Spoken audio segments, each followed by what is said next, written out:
おはようございます。7月の26日の水曜日かな。水曜日朝10時の配信です。今回はかなり設定をいじってみて、前回ね、動いてる時にカクカクになってるなって思ってアーカイブ見てて、そんでまた変えてみたんだけど、どうかな。またね、人が来たら教えてもらおうと思います。で、まずはチャットの設定をしていこう。ゆるこまもちゃんと喋ってるよね。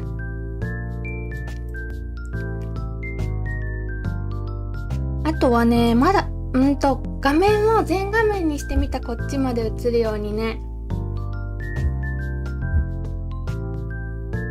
おはー。あれ、なんでこれてるの？おはよう。そしてさらにこっちのチャットの字を、ここの字をちっちゃくしたんだけど、ちょびっとだけ。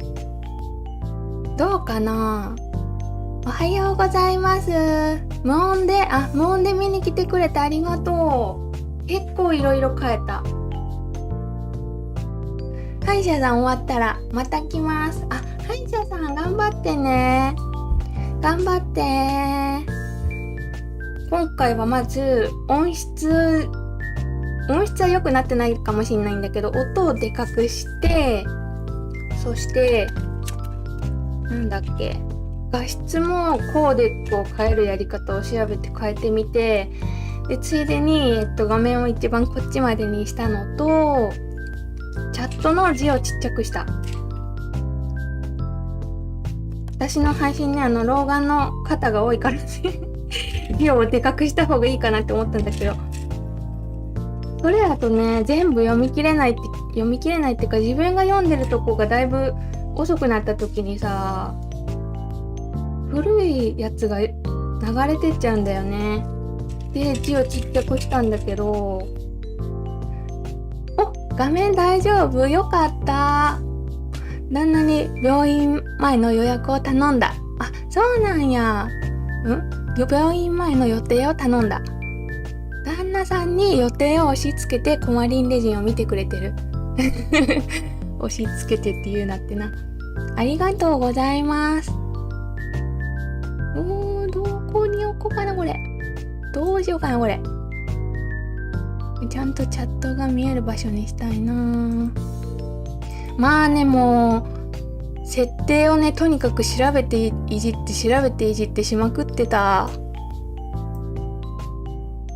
まだ設定でよくできそうなんだよね、もっと。で、コーデックっていうなんだろう、圧縮ソフトかな。圧縮ソフト新しいのを入れたりね。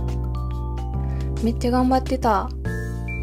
チャット移動したいのに変なとこ行っちゃったよ。動きいい感じ？声いつもと違う。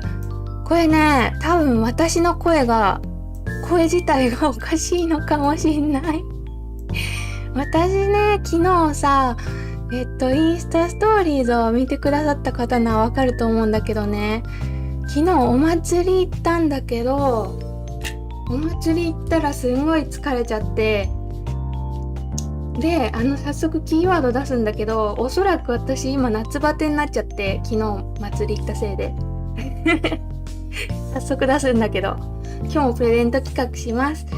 多分夏バテなんだよね。で、喉が枯れちゃってさ、私の声質自体が違うかもしれない、前回と。今日のキーワード夏バテで、ライブ中見に来た人だけ分かるようにしてます。今日のプレゼント2つなんだけど、ヘアクリップね、かすみ草のもふもふヘアクリップと、こっちにしなきゃ見えないね。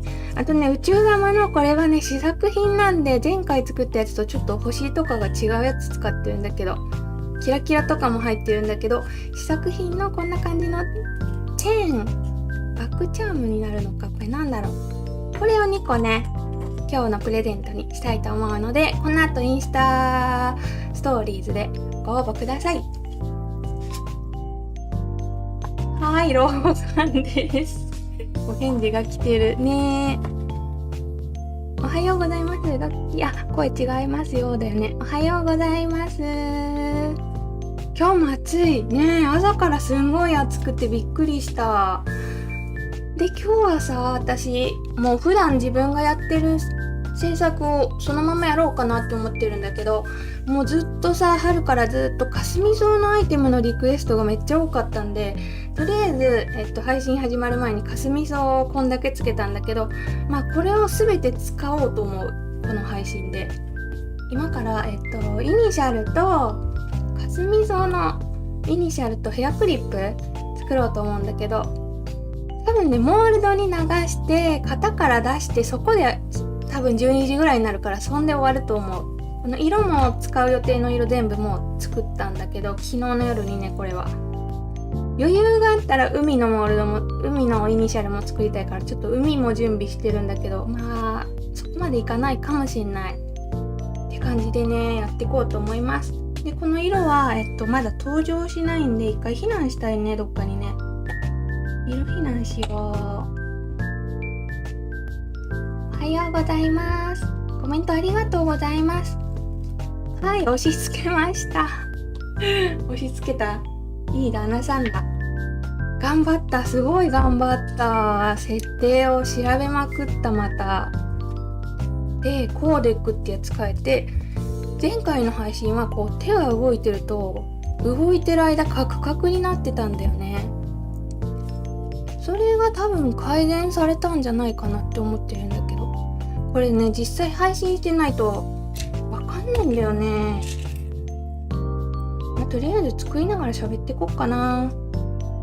で、何のイニシャル作ろうかなって思って、とりあえず目についたイニシャルを机にバッて出したんで、それから作っていこうと思うんだけどね。そして今日はちょっとこれを一回どかして、ライト2個使うんで、こっち側とこっち側両方で、まあすごい勢いでいっぱい作るつもりなんで、両方でやろうと思います。お祭りいいですね。ねえ、私もお祭りあるの知らんくて、長女が今から祭り行ってくるとか言い出したもんで、どこであるのって聞いたら、めっちゃ近所で土平日にやってたからさ、勢いでね、次女に浴衣を着せて2人で行ってきたら、長女もいて、なんかみんなでワイワイやってた。お祭りいいよね。私すっごい久しぶりに行ったかも。コロナでさ、2年ぐらい行ってへんかった気がする。 2,3 年ぐらい。祭りめっちゃ久しぶりやった。ボールすくいとかくじ引きとかやってたけど、やっとそういうさ、イベントされるようになったけどさ、コロナ自体増えてるよね、最近。うちの近所めっちゃコロナ増えてきた、最近。お祭りで夏バテね。ちょっとね、私引きこもりなので、ちょっと外出するとすぐ疲れちゃうの、いつも。もうこれどっちが上やろ、どっちやろこれ。あるねん、微妙に上下が。こっちが短いから多分こっちが上だな。まあ作れるだけ作ろうと思う。目についたやつを。イニシャルが123456788個いけるかな。とヘアピンも8本作りたいな。かすみ草足りるかな。もうちょっとつけてある、実は。この前見逃したから、こまりさんの YouTube だけ通知オンにしました。めっちゃ嬉しい。しかもこまりだけこまりだけオンにされた。めっちゃ嬉しい。ありがとうございます。欲しいね。当たるといいね。前回のプレゼント企画はね、ご応募最終的に120人いた。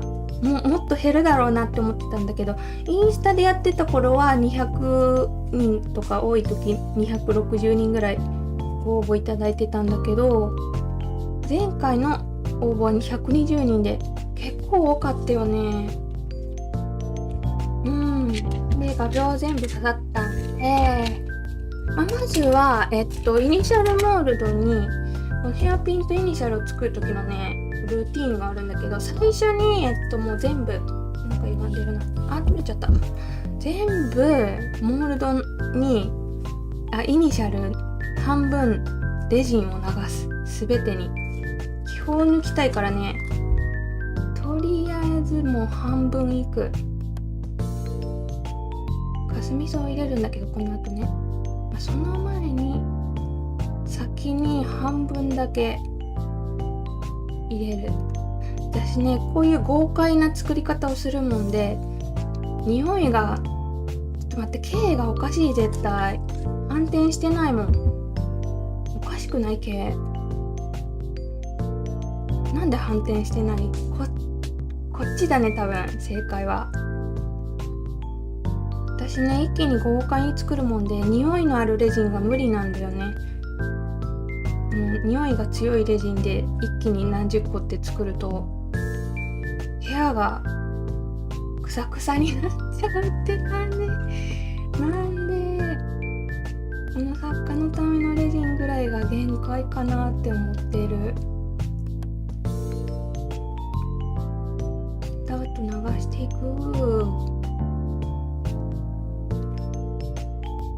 この状態で気泡抜けるからね、流しとくと。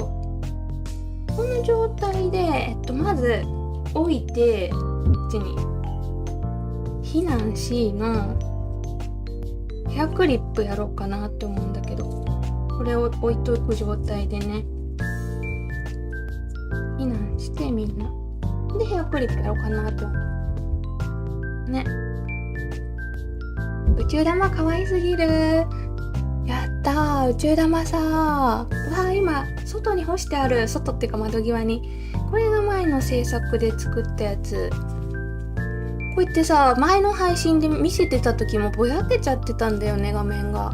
今回は見えてるんじゃないかなって思う。ちゃんとピントの機能みたいなやつもなんか調整したからね。どうなんだろうね。後で録画したの見ないとわかんないよ、自分でね。前回はこちらを作りました。熱いとレジン液や着色剤の濃度など変わりますか？濃度変わんないんだけどね、レジン液サラサラになると思う。レジン液って温度でさ、マサルさんとこがさレジンウォーマー出してたでしょ、あったかくするやつ。あれレジン液って温めるとサラサラになるから、サラサラにするための機械なんだけど、で逆に冬とかで寒いと硬くなるよね、レジン液。大丈夫かな？大丈夫だ。寒くなるとね、レジンがちょっと硬くなるんだよね。こんな感じでつけといたやつ並べていこうと思います。おはようございます。初リアタイ嬉しい。初だ、初。やったー。見たかったのだねえ。今日病院って言ってたもんね。顔出してくれただけでも嬉しい。またアーカイブでぜひご覧ください。声がどんどんガサガサになってくんだけど大丈夫かな、この配信。おはようございます。配信増えて嬉しいですねえ。本当は昨日いろんな設定をしてて、なんかもう勢いでこのままライブしようかなって思ったんだけど、毎日配信とかなってくるやんって思って、ちょっとさすがに1日空けといた。今なんかやる気があるんですよね。今ねやる気があるんで頻度高いと思う、しばらく。で多分ね、私たまに企業からのお仕事とかがある時があって、その時期めちゃくちゃ忙しくなるんで、2日後までにこれ提出とか期限がある仕事が多いもんで、企業のお仕事ってなもんで、おそらくその時期になったらちょっと頻度が減るかもしんない。さすがにね、お仕事の内容をもう配信できるやつとできないやつがあるかなねえ。なもんでね、そんな感じで今やる気があるうちは 2,3 回やると思う、週に。よかった、喜んでもらえて。初見です。レジン興味あるけどなかなか手が出ないねえ。そういう人多い。だってさ、最初に使う道具揃えるの大変だもんね、レジンってね。やってみたいっていう人はすごいいるイメージでね、100均とかでも材料揃うんだよね。個人的にはレジン液以外は100均でいいと思ってるんだよね。レジン液だけはね、100均のやつすごい難しいんだよね。縮みやすくて、初心者が使うにはすごい難しいレジン液が置いてあって、100均って安い。100均ってね、30円までのものしか作れないんだって。利益とかの問題で原価が30円のものね。その関係でどうしても高品質なレジン液を置けないらしくて、100均は。で、縮んだり横変しやすいのが多いなって私も試してて思ったんだけど、レジン液はちょっと違うの買った方がいいんだけど、それ以外100均でいいんじゃないかなって思ってる、個人的には。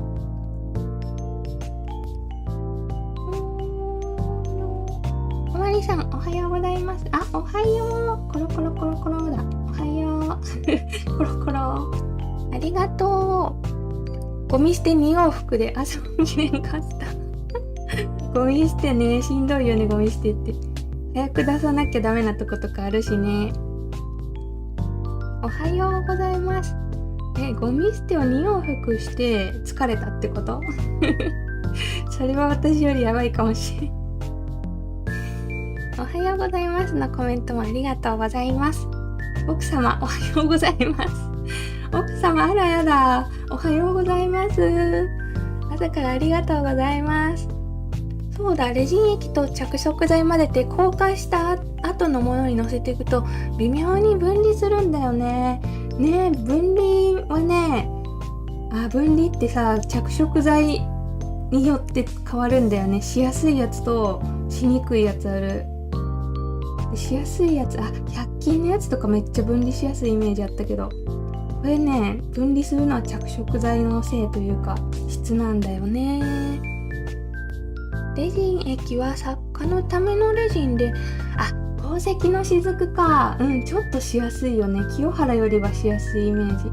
でも私、宝石の雫色が綺麗で好きで結構たくさん持ってるんだけど、のせた後に分離するってこと、塗った後に分離するってことかな。それはわかんないな。なんかあんまりそんなん感じたことないで。宝石の雫ね、アーカイブ残るからやめよう以後気をつけなきゃね、こういうの。今日海のレジンキット届く予定。今日届く予定の人すごい多いっぽくてさ、私この後さ、インスタに投稿しようと思ってるんだけど、1個ね、説明書に大事なこと書き忘れちゃったんだよね。海のレジンキットってね、こういう作りたての着色剤を入れたんだけど、この着色剤ちょっと特徴があって、これ昨日の夜作ったやつなんだけど、この着色剤を使ってスースー動いていく。今あんまわかんないんだけどさ、この着色剤ね、しっかり混ざらないんだよね。しっかり混ざらないって言ったらなんだけど、パールの粉末みたいのを混ぜてて、海っぽく見せるためにこう混ぜた時に、今見えるかな、これちょっとまだらになってるんだけど、これが正常なんだよね。それを説明書に書けばよかったって今思ってて、この状態でレジンに入れたら、今はすごい着色剤のこのケースの中に入れてるからすごいまだらが目立つんだけど、あんま作品にしたら目立たなくなるのと、海塗りに使うんだったらそんな気にならないんだよね、このまだら感なんだけど、それを着色剤に説明書に書き忘れちゃったからさ、絶対お問い合わせめっちゃ来るだろうなって思ってる。着色剤が混ざらないっていう、それちょっとやらかしたって思ってて、この後投稿しようと思ってる。これが正常ですって。パール粉末が入ってるからこうなるんだけどね。この状態で使って全然大丈夫ですって書きたいんだけど、ほんと説明書に書けばよかった。後から反省してる、すごい。どうなっても知らないなるようになれ。質問にお答えくださってありがとうございます。今週末に小森さんの海レジンキット届く予定で嬉しいです。わ、すごい、今週届く人多いんだ。嬉しいな。ありがとうございます。ねえ、ドキドキする。ちゃんとみんなに気に入ってもらえるかな。喉カスカスしてんの。ちょ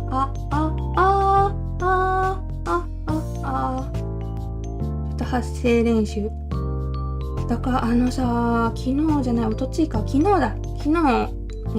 いろいろ音質改善をしようって自分の配信を録画してみるっていうテストをもう2時間ぐらいしてたんだけど、その時に気づいたんだけど、私の声質がそもそも悪いんだよね。多分人によってさ、声ってあるじゃん、違うじゃん。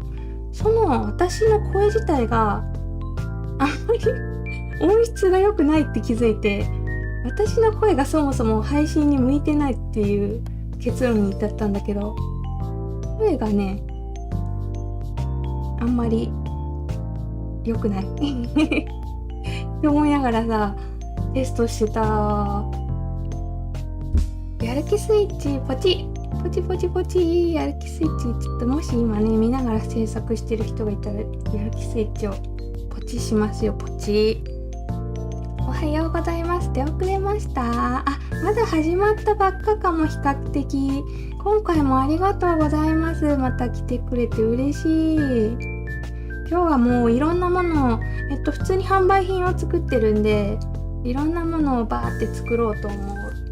今イニシャルのピンずれてるイニシャルをデジン液を放置しつつ、最強放置しつつヘアクリップ作ってるって感じかな。おはようございます。コメントありがとうございます。海のレジンキットの着色剤の特徴を教えてくださってありがとうございます。こちらこそね、だからレジンキットゲットしてくれて、今ここを見た人はもうね把握してくれたと思うんだけど、見てない人にまず伝えなきゃいけないから、この後投稿をしたいし、さらに私のアカウントフォローしてないけど買ってくれた人も絶対いるだろうから、その人たちにも伝わらなきゃダメだから、ちょっとクロッチに連絡しようかなとね。なるほど、教えてくださりありがとうございます。こちらこそね、見に来てくれて伝えることができてよかった。ありがとうございます。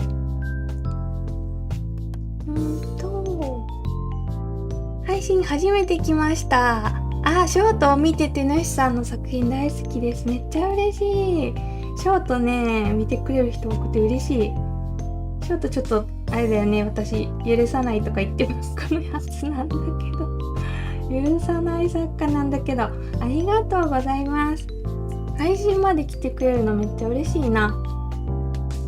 発声練習かわいいちょっとでも発声練習したらマシになった気がするんやけど、なんか私声がさもともと変っていうかさ、なんだろう、しょぼいんだよね声が、私の声って。で多分このマイクを変えて高いやつとかにしてってもずっとしょぼいと思うんだよね、元の声がしょぼいから。それを上回れるぐらいの高いマイクにいつか変えれたらいいなって思ってるんだけどね。ちゃんちゃんかすみさんができていく。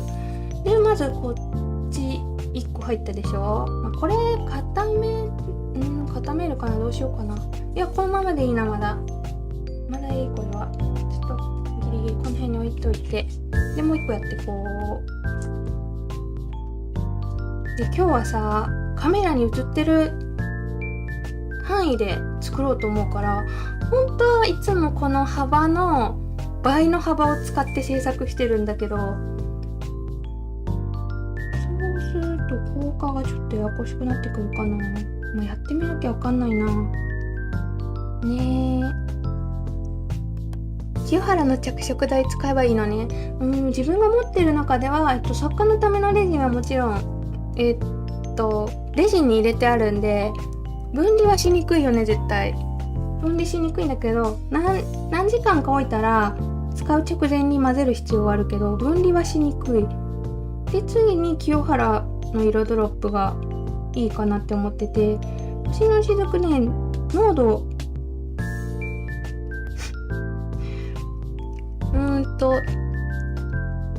何言ってんのさ、可愛い声してるのにって可愛い声してるかな、ありがとう。いやでも声質ってあるやん、人によって。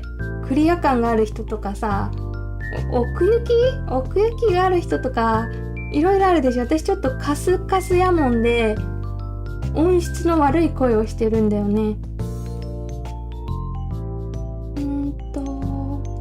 パフパフと乗せていく、モフモフを作っていく。これは紫かすみ草です。でこのかすみ草いつもよく聞いてもらえるんだけど、私が買ったのはね、ミンネのはるさんって方から買ったこのかすみ草はね、いつもはねピーちゃんの買うんだけど、ピーちゃんの人気すぎて売り切れてるからね、この時の今も使ってるやつはミンネのはるさんからゲットしました。いいお声です。よかった。そう言ってもらえると安心する。11時から仕事だからもう行かなきゃだ。悲しい。頑張ってね。お仕事ファイト。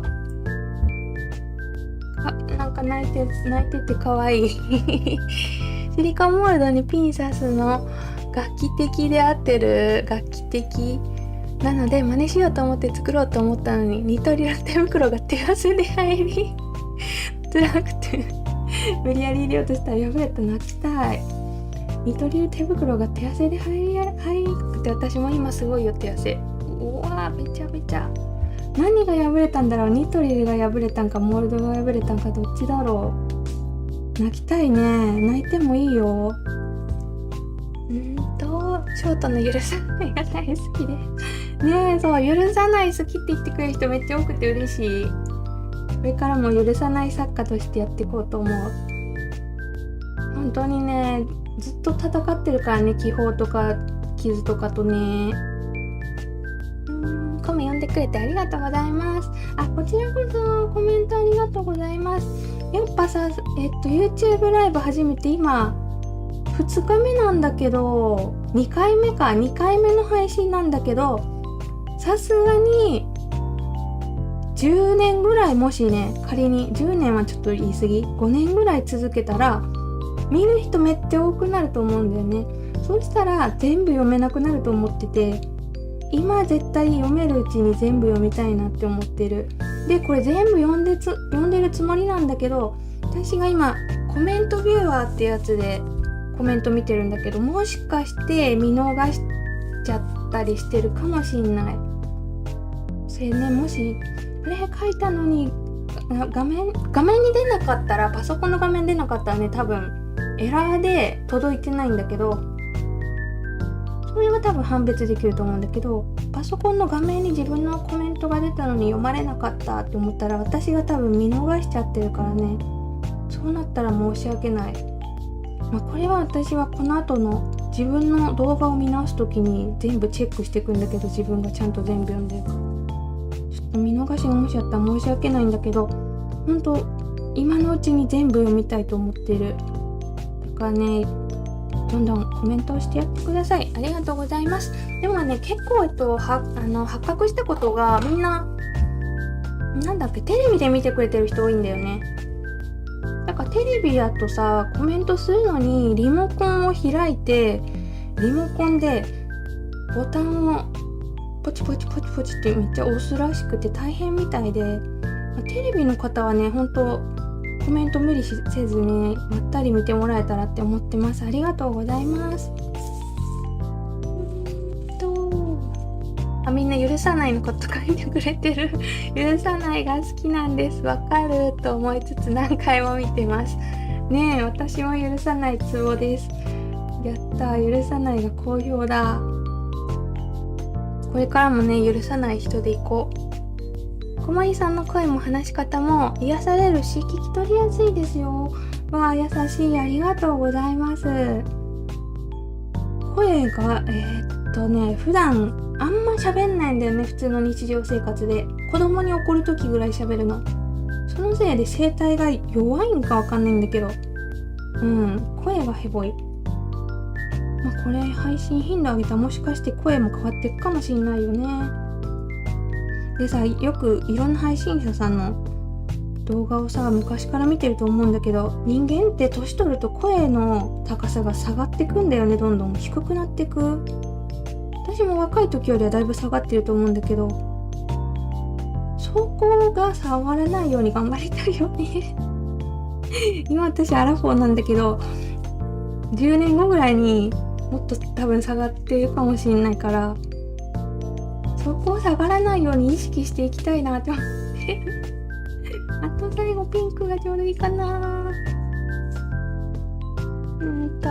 最近放置の時、ほこりよけにカバーとかしないんですね。しない。ほこり別にこの部屋出てないからね。何か工夫とかしてますか？何もしてない。ほこりが出ないこの部屋、なぜか。なんでだろう。ほこりが出る部屋ってなんだろう。自分の場合はなぜかほこりがあんまり出ないなって思ってるだけで、本当は出てるかもしんない。ねえ、この机の上で作業してる分にはあんまりほこりは出ないな。リビングとか周りで物が動く場所やったら絶対カバーした方がいいよね。パコってね。出てるかもしれない。ほんまは本当の可愛い声で羨ましいのにしょぼいだなんて。優しい。でも私さ、自分の配信見てて思ったんだけど、今右下のキャラクターゆるこまちゃんに喋らせてるんだけど、さすがにゆるこまが可愛すぎて私の声と合ってないなと思って、なんかゆるこまに寄せた方がいいのかな。こんにちは、ゆるこまですとか言ってずっとこの声で配信したら喉壊れるわ。こんにちは、しばしお邪魔します。こんにちは。今回もありがとうございます。嬉しい。今日は水曜日の、平日の水曜日だしね、お仕事ある人とかもいるだろうけど、来てくださってありがとうございます。嬉しい。わかった。ありがとうを言えないこともあるだろうから。作家のためのレジン着色剤か。色ドロップね。他にもあるかもしんないんだけど、私がその2個しか持ってないんだよね。宝石の雫もちょこちょこ持ってるんだけど、色ドロップがね、もう80本以上あって、どうやって使おうって思ってる。色ドロップさ、私清原のコンテストでおととしかな、大賞をもらった時に色ドロップ50本ぐらいもらって、まずそこから始まったんだけど、その後やったら自分のキットに入れるとかいろいろ縁があって、今80本あるんだよね。それどうするかって話だよね。でまずさ、ヘアクリップのかすみ賞たちが入ったんで、公開したいんだけど、こっちにイニシャルの準備してあるやつがあるもんで、こっちが固まったら困るから、ちょっと避難しつつ、こっちで固めようかな。こっちのやつで固めて、ちょっと怖い、光漏れる絶対。ちょっとボトルでガードしつつ、こいつらを避難して、もうちょっといつもね、広い場所でやってるからね、なんか光かかったりしないんだけど、今日狭いね。避難で、こっちも固めちゃおう。一緒にこれはこっちに固めといて、向き変えようかな。ライトイニシャルにかかったら元も子もないからな。で、ちょっと待ってね、先に読むね。合ってるね、順番。キーワードある。今日ある。今まさに私がなってる夏バテがキーワード。今日夏バテなの。昨日ね、お祭り行ったらね、夏バテになっちゃって、これが今日のキーワードです。ちょっとライトで見にくいね。よかったらこの後ご応募ください。詳しくはもう概要欄に書いちゃった。長いからコロコロと呼んでもらえて今日も頑張れます。今日も頑張ろうね。夏暑いし、今夏休みで大変だと思うけど、みんな頑張ろうね。で、ほんまやったら固めながら、この辺で作りたいんだけど、多分今ね、今日は狭いからライトが漏れちゃってるから、光がね、ちょっとこのままコメントを読んでいきたいな。こんにちは、はじめまして。嬉しい。初コメありがとうございます。こんにちは。テレビで見ながらスマホからコメントさせてもらってます。二刀流すごい。嬉しい。ありがとうございます。テレビで見てる人多くて、前回音がちっちゃすぎてテレビだと聞こえないっていうコメントいただいて、今回も音だいぶ上げたつもりなんだけど、本気出したらもっと上げれるんだけど、どうだろうね。またちょっと配信の後自分のやつを見て調整していきたいと思う。作家のためのレジン定期便を検討した。まだレジン液余りまくってるので。そっか、ありがとうございます。そう、なくなったらって全然大丈夫なんでね。あと定期便なんですけどね、スキップとか解約も速攻できるんで、遠くにあるな。今ちょっとここにしかないんだけど、このボトルしか。作家のための定期便ね、2本から注文できて、月に1回自動的に届くってやつなんだけど、で普通のレジン単品で買うより安いよってやつなんだけど、自分のマイメニューからサイトのマイメニューからスキップとかできるんだよね。来月はいりませんとか。で解約も無料で速攻できるんでね、単品で1本買おうって思ってる人も定期便1回取って即解約するのがおすすめっていつも言ってる。検討してくれてありがとうございます。嬉しい。私もレジンやってるんですけど、めちゃ下手くそなんですよ。だから主さんのことをめっちゃ尊敬してます。中学生なんだ。今夏休みだね。大人になったらレジン作家になりたいですって。すごいね。中学生からそんなしっかりやってて偉い。全然ね、練習する時間いっぱいあるから、きっとレジン作家さんになれるよ。どうなってるんだろうね。10年後とかにレジンってどうなってるんだろうね、レジン業界。それはちょっと気になるよね。ということで、続いてこっちのイニシャルにかすみ草を入れていくんだけど、かすみ草ちょっとなくなってきたね。追加するよ。もうめっちゃつけといたからね。かすみ草がまた登場。これもなんか古くて最近使わないなってモールドに入れてるって感じね。この待って、なんでここにいる？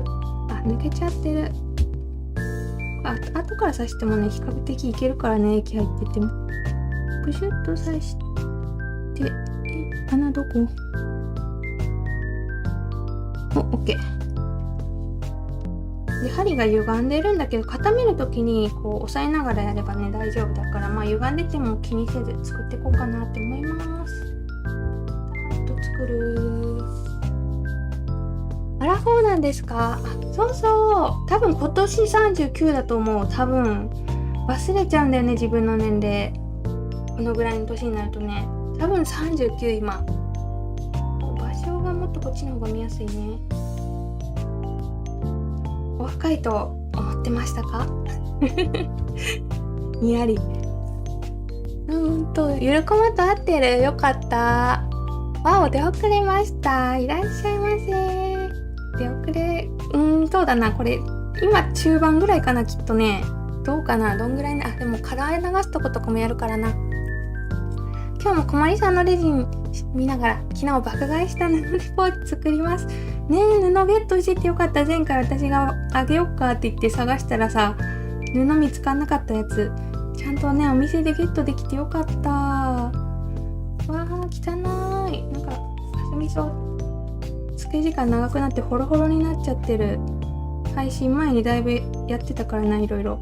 設定作りまくったりしてたから。ちょっとホロホロになってきてるかすみ草が。気をつけながら作ろう。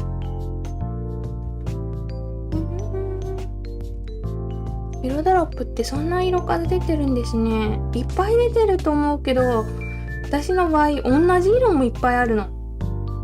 10本セットのやつをいつも もらうもんで、白色だけでも10本あるとかそういうことになってる。でも白色はなくなるな、よくなくなりやすい。白色はなくなりやすいんだけど他の色が減らないよね、全然。どうしよう、こんなにいっぱいあってって。以前さ、私レジン液のプレゼント企画をしてたんだけど、サッカーのためのレジン液のね、その時に色ドロップつけて、それでプレゼント企画今まで200人にプレゼントしてるから200本ぐらい、あれ200本、あ、そっか、後半は作家のためのレジン着色剤入れてたんだ。まあそれでだいぶ減らせたんだけど、まだいっぱいあるよね。それが減った上でまだ80本あるって感じだ。うちは作業部屋がなくリビングでしているので、あ、リビングだったらね、いるよね。リビングってさ、私ももしリビングでするとしたらほこりよけをすると思うんだけど、多分誰もいなくてもしてそう。なんかリビング何もしてなくてもほこり立ってるんだよね、うちのリビング。なんでだろう。わー、どうしよう、これ下のとこ、下がちょびっとだけ置こう。K って難しいよね、バランス。ここはちょびっと2つぐらい置くって感じにしよう。あ、ちっちゃいオレンジがいいな。ちっちゃオレンジ、ちっちゃオレンジ。ちっちゃオレンジを置いて、こんな感じのバランスにしよう。K はこれで OK。K こんな感じね。次 HI。もうね、何のイニシャル作ったらいいかわかんないから適当にちょうどあるやつって感じでやったんだけど、 HI イニシャルとっても苦手です。でかくてさ、失敗しやすいよね、イニシャルって。苦手な人多いと思う。レジン作品って基本的にちっちゃければちっちゃいほど簡単なんだよね。だからね、いつも思うんだけど、ちっちゃい作品でめっちゃ綺麗なの作れてる人でもヘアクリップとかイニシャルやったら意外とね、うまくできないと思うんだよね。でっかいのって難しいんだよ、レジンって。イニシャルは苦手だよね。私もなんだろうな、集中しないと作れないな。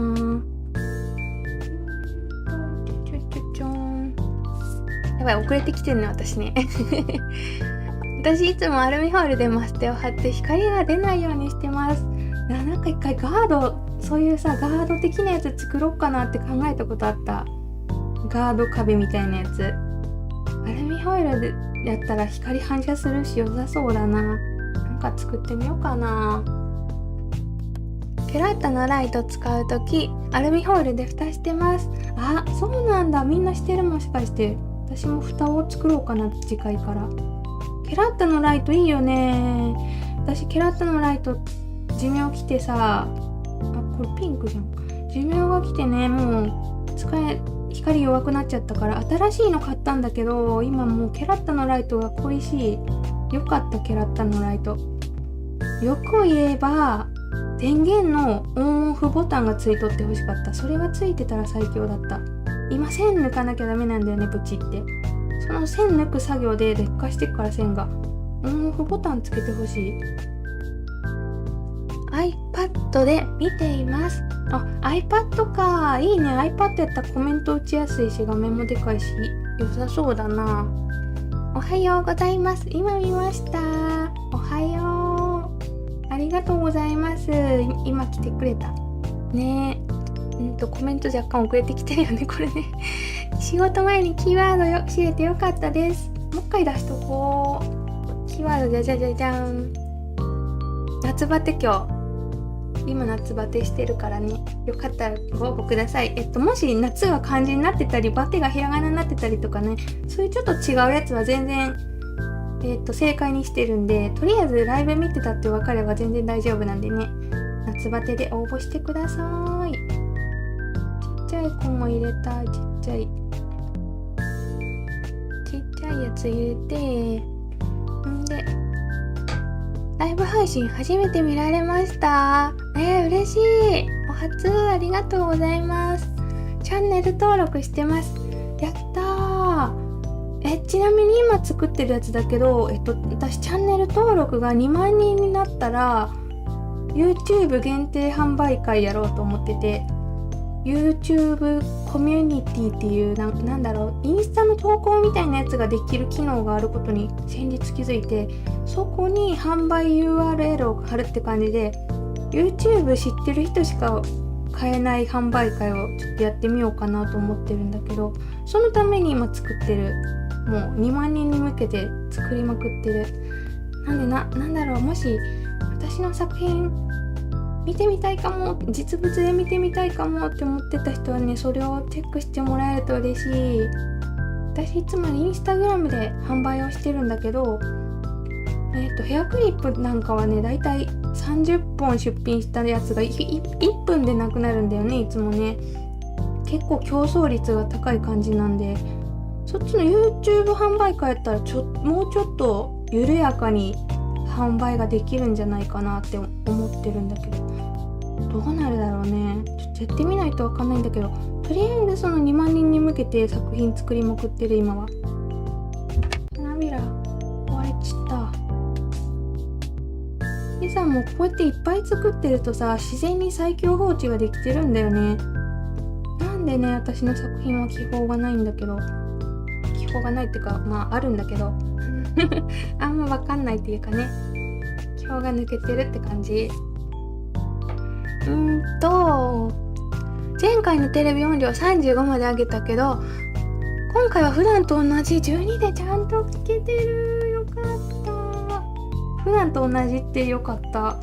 だってめっちゃ私のさ YouTube ライブのためにめっちゃ音量上げてさ、ライブ終わった後にテレビつけたらねえ、すごいうるさい番組流れるってなったら申し訳ないなって思ってた。よかった。これでいけそうかな、ずっとね。おはようございます。アリスさんおはようございます。今回もありがとうございます。年忘れちゃう、わかる？ねえ、年を、自分が1984年生まれだから、そっから計算したらわかるんだけど、でこうやって今多分今年39っていうじゃん。これをまた次に忘れちゃうんだよね、しばらくしたら年齢をね。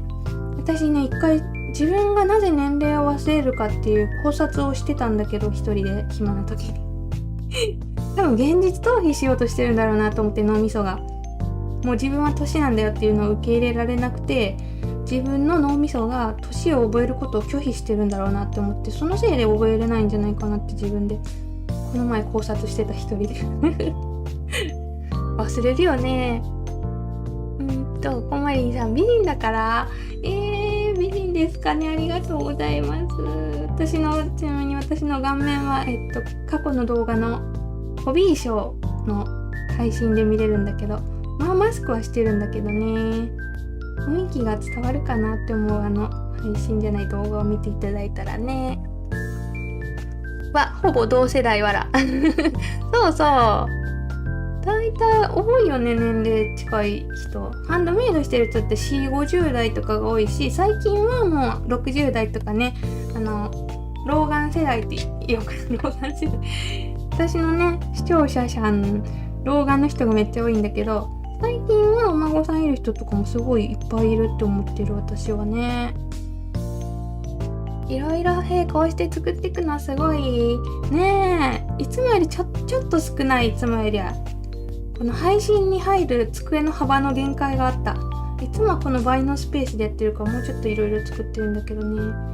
これも結構気泡がね出てきちゃってるんだけど、まあ他のやつやっていくときに抜けていくと思うから、まあ置いとこうか。こんな感じでできていく。で今この2つは固まってるんだよね。もう次これだ。コメント遅れてきてるよね、私気づいてるよ私はもうすぐアラサー、若い。たまに年齢忘れて詐欺しちゃう詐欺していこう、詐欺ガンガンしていこう。かすみ草かわいいよね。かすみ草って色がかわいいよね。これみんなさ作ってくれてる人が色をね染めてくれてるんだけど、いろんな色があって落ちちゃった。いろんな色があって面白いよね。かすみみ草好き。あと着色してくれてるから色落ちもあんまりしないんだよね、他の花に比べて。長持ちするんだよね、かすみ草ってね。うちもで早朝一人で作業してるのにホコリがどこからやってくるんだろうね、ホコリね。私一時期すごいキッチンで作業してた時にあまりにもホコリが入ることに悩んで、一回さ下着姿で制作したんだよね。まあ夏だったのもあるんだけど、私の服から出てるんかって思って下着姿で制作したんだけど、そしたら普通に入ってたホコリどこから来とるねんって思った。こんにちは。こんにちは。 YouTube ライブも見に来てくれて嬉しい。ありがとうございます。可愛いですよね、皇帝から可愛いってね。そう、皇帝のこのモフモフたちがいっぱいいる時点でもう可愛いよね。こちらでも Now お知らせしますか。 Now 見たい。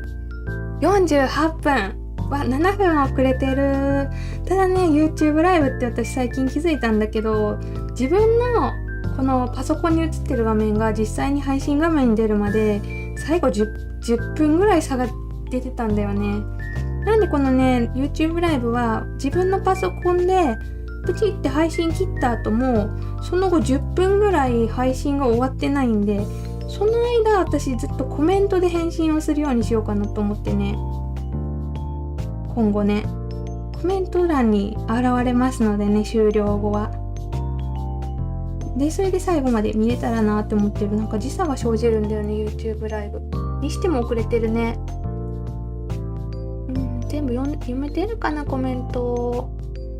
どんなに対策しても犬猫がいる。そっか、ワンちゃん。しかも両方いるのか。ワンちゃん猫ちゃんいるんや。猫ちゃんすごい出るよね。私家の自分家の駐車場に野良猫が2匹住んでて、もう3年ぐらいね。でも冬とか心配やしさ、小屋も置いてるんだよね、野良猫専用の。で駐車場の端っこにある小屋にね、冬場とか猫ちゃんが寝てるんだけど、すごい抜け毛がすごくてさ、玄関出ると毛が舞ってるもん、ふわーってそんぐらいすごいよね、猫ちゃんってね。ワンちゃんも抜け毛するんかな。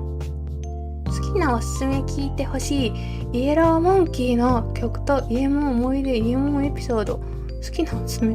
何これ、すごいテンプレ、これもしかして初チャットでめっちゃ聞かれてる。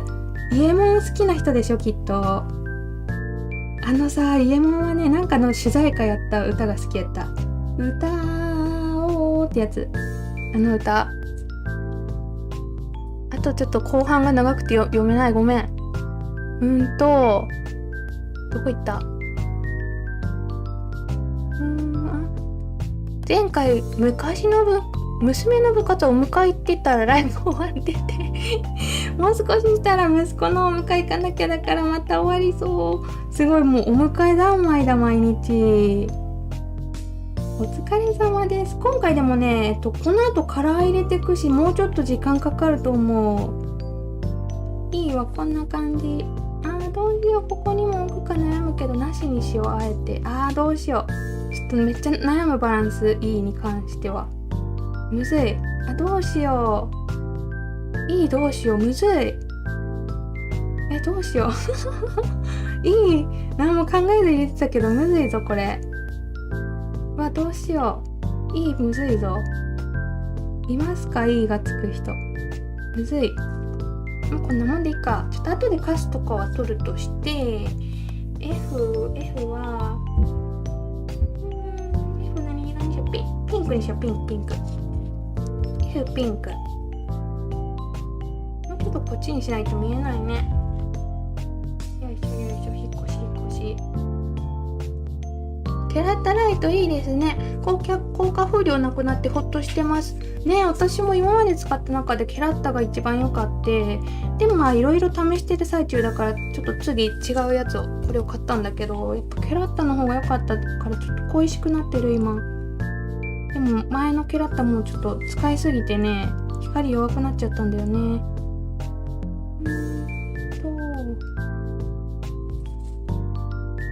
前回の時は布の向きを間違えて大騒ぎだった布の向きとかあるもんね、ミシンって。あれ難しいよね。ミシンできる人本当に尊敬する。私できないから。変えたらいいな。 YouTube でも一瞬でなくなる。なくなるかな、どうなんだろうね。 YouTube だとまた違うのかなってドキドキしてる。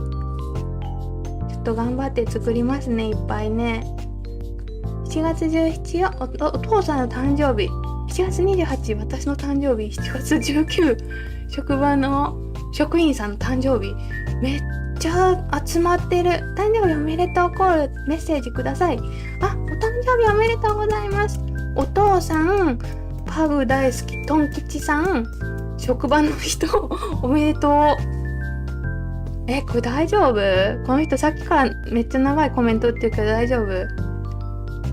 なんか YouTube の嵐とかじゃないごめん、なんか違ってたら申し訳ないんだけど。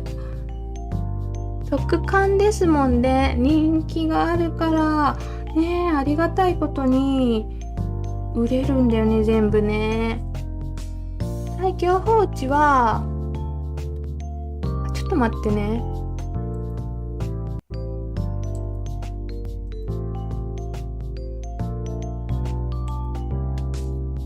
これでいいかな。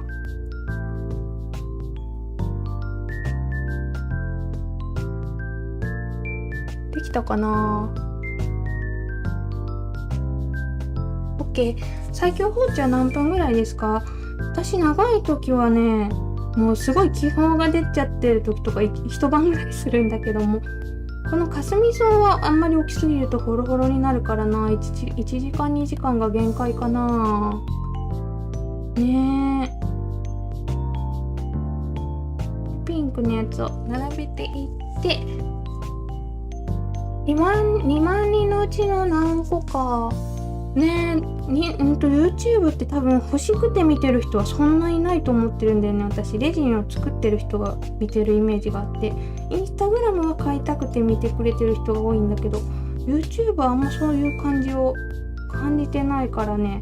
比較的競争率はいつもほどひどくないかもって思ってるんだけど、どうなんだろう。本当に販売してみないと分かんないかもしんないね。そして Now51 分ね。また遅れてきてる海練りキット今届きました。やったー。ドキドキドキ。どんな感じですか？よかったら実況してくださいありがとうございます。海練りキットのお迎え嬉しい。そしておはようございます。同い年だね。やった。同い年ってことは1984年生まれだよね。同い年だね。健康診断で載ってた年齢を見てあれって思ったら今年度末の年齢でした。今年度末、そっか、まだなってない年齢を書かれてたってことなんか1歳でもちょっと嫌だよね。もうまだなってないよって思っちゃうねもうね、年齢からなんだっけ、現実逃避してるんだよ。現実逃避このちょっとまた F の置き方もむずいし気に入らんなこれ。老眼世代ですが老眼世代多いんだよ。即完売って憧れます。私は写真撮るのが苦手すぎてなかなかアップして売れるもの売れないし、文章の書き方も問題ありかと。写真が一番大事なんだよね、販売って。作品より写真の方が大事だよって思ってるんだけど、私は写真が一番大事で、ちょっとね動画を出そうかなって思ってるんだよね。売れる写真っていうかなんだろう、売れないって悩んでる悩みはすごいいただけるんで、どうしたら売れるかっていうよりなぜ売れないかっていう動画を出そうかって思ってるんだけどね。またちょっと検討してる今ね。作家10倍になったんで売れないっていつも言ってるんだけど、その中でもそのせいもあるし、他にも売れない理由っていうのがあるもんだから、また動画にしようかなと思いつつしようかなって思ってる。一応ねこうやって配置をするだけしておいてって、後で花のカスとか気泡を取るんだけど、結構だある。よいしょ。ここにまだあるね、お花がね。ちょうどいけるかもしんない。ちょっと余りそうだな。で、デザインは、毎回考えてますか？ランダムにお花置くのはめちゃくちゃ苦手です。考えてない。今考えずに置いてる。だからよくわかんなくなってる、自分でも。じゃん、ポフポフポフって感じ。でも大体、毎回作るとき同じような場所に置いてるから、意識せずとね。前回作った R も今回作った R も同じような配置になってるなって思うから、自分の脳内では考えてるんやろうなって思う。考えてるんか書いてないんか、考えてないんかどっちかわからんこと言っとるけど。視聴者さんいつも言えない私。どうしたらいい？視聴者さん。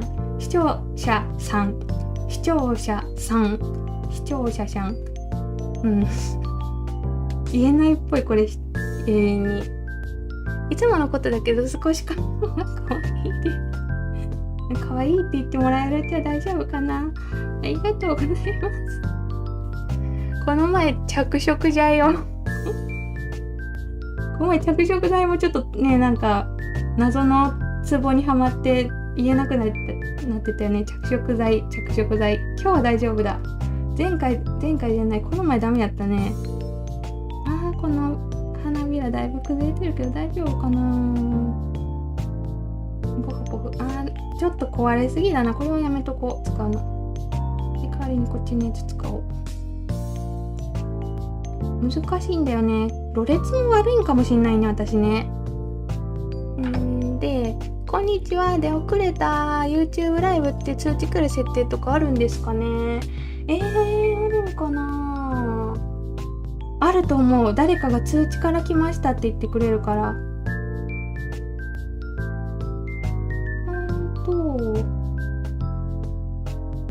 ピンクはこっちもちょっと置こうかな。ここからカラー入れるんですね。そうそう、カラー入れる前にもう一層ね、基本抜きの工程で一層入れるから、まだまだこのライブは続くと思う。結構時間かかると思う。終わりまで見せようと思ったら時間かかると思う。さらにその後全体ぷっくりをね、モールドから外した後にやるんだけど、そこは多分今日の午後にやると思うから、配信ではやらないかなって思うんだけど、モールドから出すとこまで行きたいなって思ってる。で、ヘアクリップ まだもう一層流してないしね。ある。そしてちょっとこれどかしといて、あと CT で終わりだよ。 CT。 この辺の空間があれだね、なんか載せたいね。私が使ってない iPad で YouTube を見てた小6がこれかわいいっておすすめしてきたのがこまりさんのサムネイルだ。嘘、親子で同じ動画見てくれてた。もしかして知らない。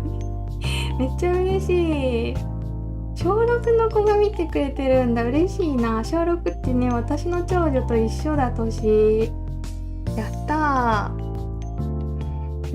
で、犬も抜け毛ありますよ。夏毛と冬毛に変わるのでブラッシングするとひどいことになります。そっか、もう毛はあれだね、ペット飼う上で避けられない悩みなんだね、きっとね。お誕生日おめでとう言ってくれてる。配置難しそうです。かすみ草のバランス難しいですよね。いつも悩みます。配置難しそうですねってね。そうそう、配置難しいってよくね、悩み聞くんだけど、私何も考えてないって思いながら脳みその中で勝手に多分考えてるって感じかもしれない。謎。こまりさん見てピーちゃんのかすみ草を買いました。一緒だ。今日はピーちゃんのじゃないんだけど、最初に買ったのピーちゃんのだった。最初に買ったって言ったらおかしいな。3年前から使ってるからな、かすみ草はね。春頃に久しぶりに買ったのがピーちゃんのだったな。海のりキット今日午前中に届きますってことはもうワンチャンもう来てるかもしれない。楽しみすぎる。ありがとうございます。また着色剤のこと投稿しなきゃ後で。ねきなこさん良いですねって。なぜ売れないかどうか気になるね。まあ写真が大部分なんだけど、原因の夜に電気の下で撮ってる人とか絶対ダメだよ、写真。実物より劣化して写っちゃうからねっていうのを動画にしようって思ってるんだけど、どうしようかなって思ってるいつ作ろうかなって。 YouTuber は壁が高いので TikTok やインスタに力を入れて売れる努力をしてみようかと思ってますが、思うだけで終わってしまう始末。難しいよね。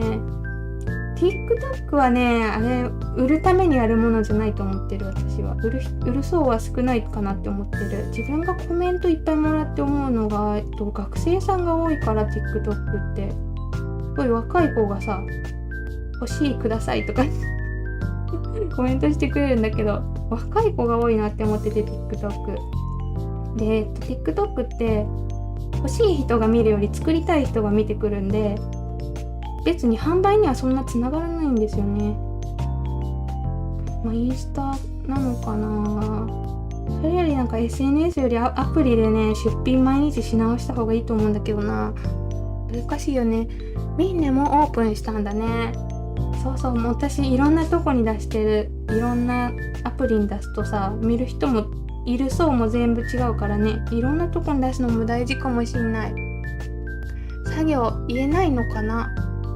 そうだね、多分作業が弱いよね。視聴者さん視聴者さん作業だね、いつも着色じゃいとか言って。そうなんだ、なるほどね。ねえ追いついてきたよ私むせた。追いついてきたね。そうなんだ、なるほどってね。 YouTube 通知ありますよ。設定できるよ。やっぱあるんだ、通知ね。多分あれかな、チャンネルのトップページみたいなとこでできるんかな。私もあんまりね、自分の YouTube のためにまともにやり始めたから、まだね把握できてなくて、使い方を。こんな感じでかすみそできたんだけどさ、この浸してあるやつらをちょっと避難させたいよね。一回何でもいいからどこかに。どんどんふやけてっちゃうからね。今一回できたんだけど、使わなかったことちょっと避難しとくね。一回出して映ってる手元、あんま映ってないね、この辺。これ浸しっぱなしにしとくとね、花崩れてっから、使わなかったよねって分ちょっと避難一回出しとく。レジンからシュッシュッとみんな出て、でもだいぶ浸しといた分ほとんど使えたからね、頑張ったかなって思う。これね、後ほどなんとかするとして、こっから気泡となんだっけ、あれを取り除くね。今作りながら見てくれてる人もいるのかな。浸したやつらだけ一回避難しとこう。こんなもんでいいかな。これまだ結構量あるからね、もう一回ぐらい浸すために使うかもしんない。これは口の方に置いとこう。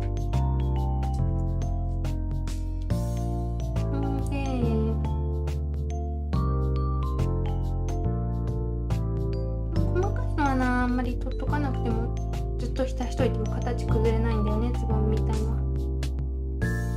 な。だいたい避難できたんで、このまま他の工程に移ろうかと思います。ちょっと一回花たちを避難したいね。この狭い机の中で。通知あります。でもたまに届かない時もあるんだ。困るよね、それ。何のための通知やってなっちゃうよね。通知設定できますよって。そうなんや。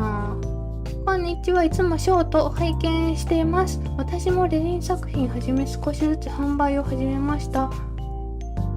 日は体調不良で寝込んでるので、こちらのライブ配信見てゆったり過ごそうと思います。いつも癒しをありがとうございます。こちらこそありがとうございます。体調不良大丈夫ですか？夏バテかな？夏しんどいよね。大丈夫かなこれでね。ゆったり過ごしてください。もうちょっとね、時間かかる予定だからね、結構やると思う。ね、ゆっくり見てってください。ありがとうございます。歯医者から帰りました。お帰りなさい。歯医者早い。よかった。今大画面でこまりさん見てます。やったー。今から気泡を抜いたやつから固めていこうと思うんだけど、黒使いたいね。ぶつかっちゃったかもマイクに。ちょっと待ってね。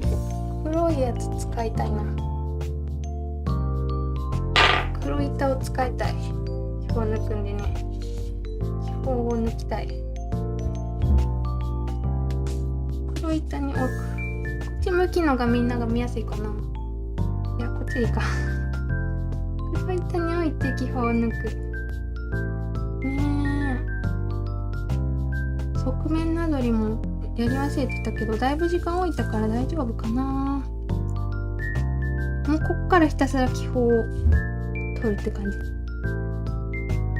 でもだいぶ時間置いてるから綺麗になってるな。もうこれちょっと角っこも心配なんで、角もなぞっときつつ、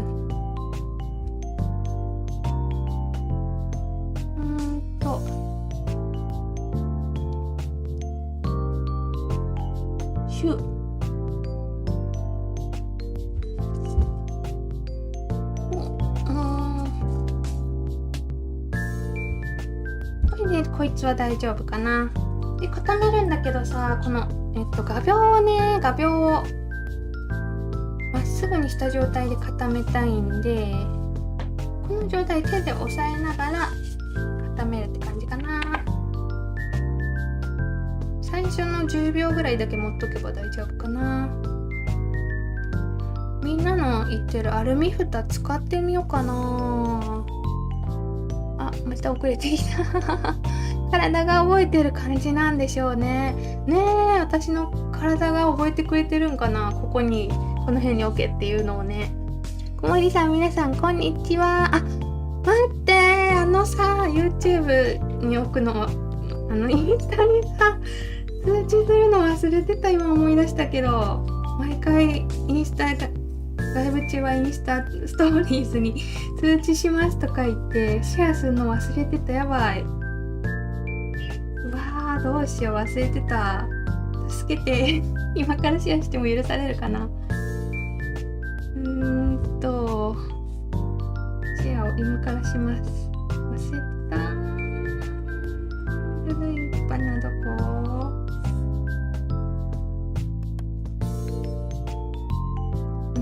何時から始めたっけ？10時からやってます。あとキーワードも発表したい。ダメだね、忘れっぽいから。忘れてましたって今書いてる。やばい。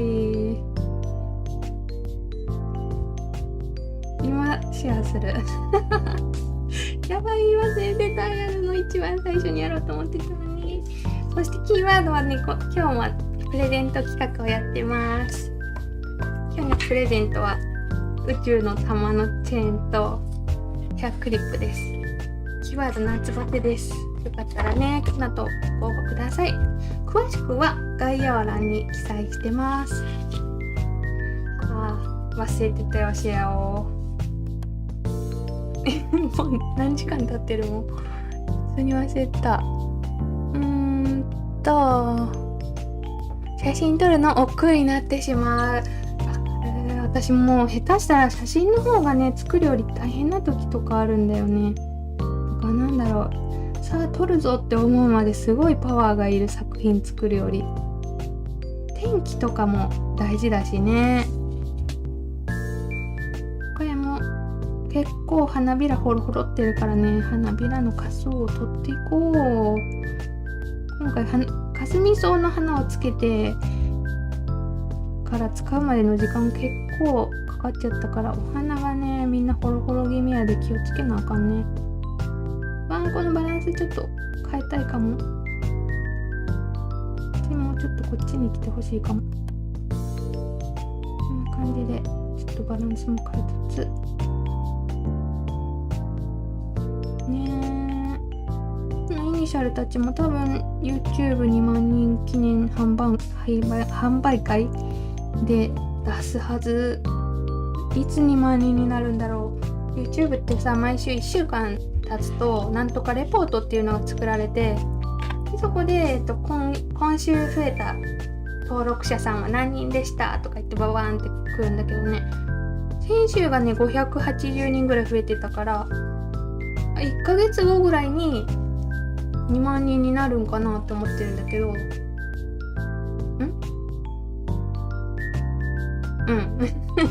計算ができない。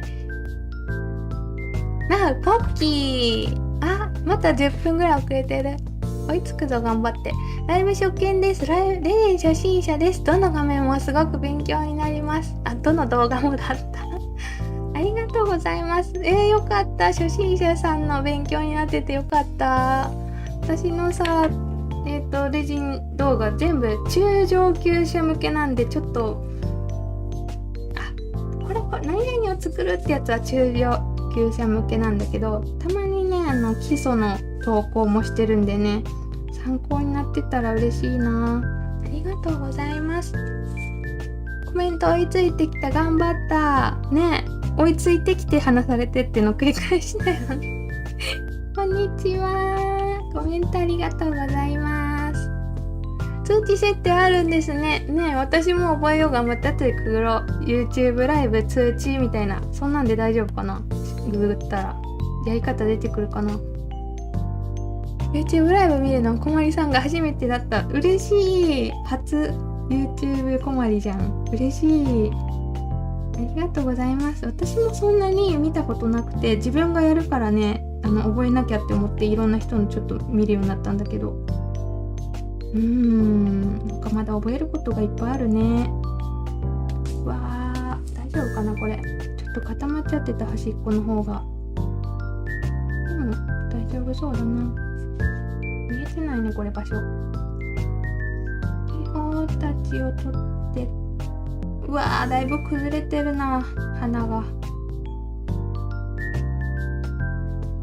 この花びらも取りたいし、これダメだ、取りにくい。めっちゃ花びらを取る。これがね結構仕上がりで、花びらがポンっていると気になっちゃうからね、ここは大事んで。こんにちはって読んだか。通知設定ある。そして読んだ。通知設定調べてみます。私も調べよう。なんか追いついてきてる思ったらさ、スクロールできてないだけやった。ちょっとなんかレジンじゃないけど作品作りながら見てる。やったー。制作頑張ろうみんなで。で、小森さんのいつも小森さんの声あり YouTube 見ながら作業してます。一緒に作ってるみたいで楽しい。やったー。今後ライブ配信増える予定だからさねいつもいるか、いつでもこんわりと作業みたいになってくるかもしれないちょっと飽きちゃうかもしれない。さすがにありがとうございます。浸してて使い切らなかったお花たちを一旦レジンから引き上げた後、また使うために取っておきますか。これね、この配信の後また他のものに即使うかな多分。で今からモールで選んだりすると時間かかるんで、そこにね一旦置いてあるけど、多分この配信切った後に別の何かに使うと思う。なるべく早く使いたいよね。よし、いいかな、いいのかな、本当にいいのかな、本当にいいのか、これで気泡は抜けているのか。これちゃんとね販売品だからね、失敗したくないからね、真剣にやるぞ。いる今日が。今日はちょっと引いてるからカメラを全体が映るように、細かいとこまで映ってないかもしれないね。でこれもピンが歪んでるんで固定した状態で固めるって感じかな。ピンを押さえつつ固める。TikTok 学生さん多いよね。シックハックしながら手袋することできた。手袋にシックハックしてた。よかった。作品作ってるの仲間だ。そう、基本はね、許さないから抜いてく。海のリセット午後に届くはず。わー、ドキドキドキドキ。大丈夫かな。私も楽しみだけど、なんかドキドキする。ちゃんとしたものが、納得できるものが届いてるといいなって思ってる。こっからやばい。この辺からさ、見えないね。こっからね、めちゃくちゃ花びらが崩れてたから、すごい頑張って取らなきゃダメだ。この辺りからかすみ草がもうホロホロになっちゃってたから、いっぱい花びらができちゃってる。うわー、これもブラシじゃなくてピンセットだな、こうなると。いっぱい花びらできちゃった。まあいっぱい作るとこういうことが起きるよって感じだよね。後の方に作るやつ、もう花がふやふやになっちゃってて、こんな感じになっちゃうよっていう感じ。待って、取るじゃん。楽しみですねってねえ。気泡すくうのが難しい。私も難しい。慣れたけど、だいぶ慣れたけど、そんでもなんかさ、気泡ってたまに取りにくいやつおらん。なんでこんなに取れんのっていう。すって取れるやつと、いつまで経っても逃げるやつとかあるんやけど、あれ何の違いなんやろっていつも思う。すくっても逃げるやつがいるんでね、たまに。でも不思議。YouTube 配信来れた？やったー、ありがとうございます。インスタ通知来ました。ねえ、載せるの忘れてた。豪華いっぱい作ってるんだけど、今ちょっとこっちの方でも固めつつやってるんだけど、通知するの思いっきり忘れてた。インスタに歯医者行ってきます。あ、行ってらっしゃい。今日歯医者さんの人多いね、なんかまたね、タイミングあったら見に来てください。ちなみに次回は、金曜日の夜やろうと思ってて、金曜日の夜ってね、めっちゃ視聴者さんが増えることが予想できるんで、ちょっともっとコメントをしっかり読める何かを作ろうと思ってる。金曜日の夜やろうかなって思ってる。次。あ、でも前回か、一番最初の配信金曜日の夜にやってだいぶ重たかったんだよね、配信が。その時間混み合ってるみたいで。ちょっと夜にやるか夕方にやるか昼にやるかをまた決めるとして、まあ月水金、あと今週土日に旦那と、子供たちが帰省するから私一人になるんだよね。土日もどっかでやるかもしれない。まあちょっといっぱい作りたいから私は帰省しないって言って帰らないんだけどインスタ今来ましたね。遅いよね。思いっきり忘れてた。夏バテどころか熱中症ですよ。ね、夏バテと熱中症って何が違うんだろう。熱中症結構やばいやつやんね。最近熱中症のニュース多いよね。部活の子とか心配になるよね。私は昨日お祭りに出かけて、で帰ってきて疲れて夏バテって言ってるんだけど、夏バテってなんだろうね。よくわかんなくなっちゃった。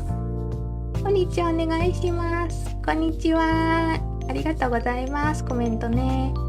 YouTube ライブいつも10時頃からするんですか？今夏休みでしょ。夏休みで、子供が起きるのが9時ぐらいなもんで、10時からやってるんだけど、もともとは9時からやることが多かったよね。もともとね、私インスタライブでやってたんだけど、ずっとライブをね、それは9時からのパターンが多かった。9時から12時ぐらいで、今夏休みなんでちょっと変則的になりつつあるんだけど、だいたい9時か10時から始まるんじゃないかな。で、たまに夜もやるって感じになっていくと思う。もしかして、私たまに深夜の3時頃とかに制作してる時あるんだけど、その時間とかに始まる時もあるかもしれない誰もいないかもしれない。深夜の3時にやったらねえ。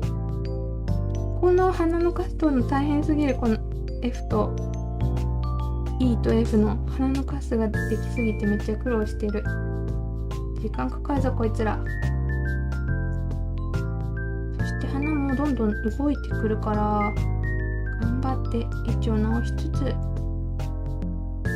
の辺にも毛があるしね。真剣。ほんとぷっくりんとこまで見せたいねんけどさ、ぷっくりほんと真剣にやるから、作品のこの辺まで顔が近づくんだよね。顔面が映り込むんだよ、もうカメラにだからできないって感じ。私がレジン作るとき気泡を抜かなくていい作品が増えてます楽な作品を選んでるんだね。私もなんか疲れてるときそういうの選ぶよ。簡単にできて気使わなくていいやつみたいなね。鼻の数だよ、ひたすら。ちょっとこれ時間かかるから、もうコメントを読みつつ手も動かしつつ脳トレしていく。Y が欲しいな。ほんとだ。私 Y と C のリクエストが最近やたら多いから作ろうって思ってたのに Y がないね。今回また作っときますね。 Y ね。私も作業しながらライブ配信拝見させていただきます。作業仲間さんだ。ありがとうございます。一緒に作りましょう。今日もさくらんぼ。ミシンの絵文字ってないんかな。さくらんぼのやつかわいいよね。布ね。いいかな。こっちだいぶ取れたから。でも妥協はしたくないな。ちょっとこの辺の基本も気になる。そうこれは販売品だから妥協しちゃダメなんだよ。ぐるっと回して基本も取ってね。 YouTube2 万人販売に向けて頑張ってます。でね、2万人になった瞬間にやると思うんだけど、2万人になった日の夜8時か9時に始まると思うんだけど、その時はコミュニティっていう YouTube のさ投稿欄があるんだけどね、そこに投稿するつもりなんだよね。このアドレスでここの場所で販売しますっていうのを。それは多分チャンネル登録してると、自分のタイムラインっていうんかな、登録チャンネルのタイムラインに流れてくるっぽいんだよね、多分。I と H は話してないのですね。そう、I がちっちゃいからいいかなって思ってくっついてる。1時間前の通知見て慌ててきた。ありがとうございます。1時間前だよね。いつでもコモリット作業。そう毎日コモリット作業いつか飽きそう。一回キーワード発表しますね。今日のキーワード、夏バテです。手袋べちょべちょやった。ちょっと解雇しよう、これ一回。あとね、これ T とこれもちょっと話しといて、これも気泡抜いたらね、続きやっていくんだけど。こんにちは。コメントありがとうございます。ズームとかつないで作業部屋とかすると楽しそう。すごい今時だ。みんな黙々と作るみたいな。今時だね、そんなんね。ちょっと固めといて、今から作りながら見ます。嬉しい。お仲間だ。ありがとうございます。一緒に作るって感じだよね。こもりさんの作り方動画見て作ろうと思ってるもの多々。作りたくなったんだ。嬉しい。作ってね、ぜひ挑戦してみてください。この辺なんかもうライトの光届いちゃってちょっと半分固まってるや。でもさっきの E と F よりはないや、塊というか隙間が。今手袋片方脱いだんだけど、汗べちゃべちゃすぎて次の手袋が入らないから、しばらくねこっちはレジに触らないようにしつつやろう。べちゃべちゃになった手袋の中。ちゃんと鼻の状態とか見て悪いと取ってる作業してるんですね。そう大事にしてる。選別だね、選別頑張ってます。だからあんなに綺麗な作品ができるのね。いつも褒めてくれてめっちゃ嬉しい。ありがとうございます。金曜の夕方か夜にライブね。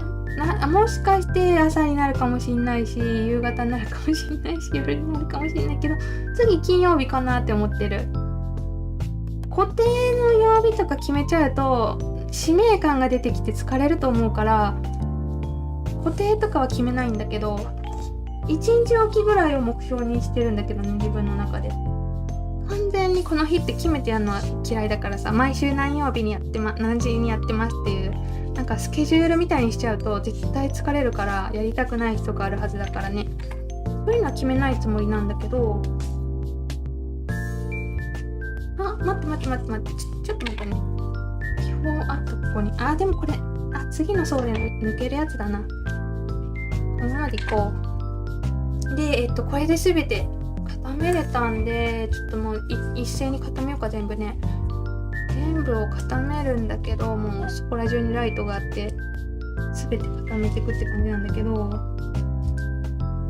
いっぱい作ってるね。全部固めよう、とりあえず一回ね。でこれもう固まってるな、だいぶ。次ヘアピンやろうかなって思うんだけど、違う全部最強放置してることになるから、ちょっと一回並べようか。全部にレジン液注ぐ、一回。あとハサミカットの作業もあるや。いっぱいあるや、までやること。長引くぞこれ。こんにちは。小森さんのライブ見てたら作りたくなって見ながらかすみ草入りのピアス作り始めました。かすみ草仲間だ。依頼も根っこさせてくださいって。かすみ草のピアスいいよね。ぜひぜひ真似っこしてください。かすみ草仲間だね。前回のライブ見てインスタのアカウント作りましたが、わざわざ作ってくださったんですか？ありがとうございます。使い方わかんないよね、最初ね。私の走行とストーリーズさえ見れてれば大丈夫。全部固めたんだけど、見て、見える？この茎が飛び出してるでしょ。これ今から全部切っていくんだけどね、この状態1回だけ配置して、この後レジン流すんだけど、ごめん、うるさいかもこれ。流すんだけど、その前に切っとくんだよね。この後流しちゃうともう茎切るの大変になるからね。今のうちにもうチョキチョキ切っていくって感じ。ちょっと粉出るから溶けといて、こうモールドの高さになるようにこいつらを切っていく。はみ出してるやつらをって感じかな。しばらくこれやると思う。5分ぐらいかかるかな、全部やるまでね。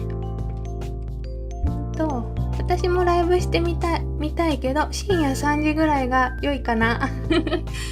なるほどね。最初あんまり人が来ない時間を狙うってことだよね。私ね、初めてライブの練習配信した時が金曜日のね夜にやっちゃったんだよね、9時から。そしたらね、自分のパソコンが悪いんかネット回線が悪いのかもうよく分かんなくなっちゃって、ネット回線が悪いのかね、何のせいでこんなに汚いのかもうよく分かんなくなっちゃって、多分結局自分のパソコンのせいだったんだけどね、本当によく分かんなくなっちゃって、やっぱ空いてる時間にやる方がいいよね、きっと。平日の午前中とかそういう時間がいいかもしんないね。イニシャルキーホルダーは全種作って販売してるんですか？全種作ってるんだけど、今まで全種は作ったんだけど、やっぱね、作るときは売れ筋を作るようにしてるんだけど、自分の中で一番売れてるの、今まで一番売れてるの M なんだけどね、M のモールド使いすぎて反っちゃったもんで今あんま作ってないんだけど、最近 C と Y の人のリクエストもすごい多いから C と Y 作るようにしてるし、インスタのコメント欄とかでねリクエストもらったやつを作ってる、基本的に。で売れ筋も自分の中でこれよく売れるなっていうのがあって、だいたい S、A、K あたりかながよく売れるかなって思ってる。運が良くないとね、これ自分のイニシャルが作られてるかどうかっていうあれもあるよね。運があるよね、運ゲーイニシャルってね。私は取れて、なんでこれ取れたでしょ。うわ、自分手についてる。ペタペタ取ってカスタチオね。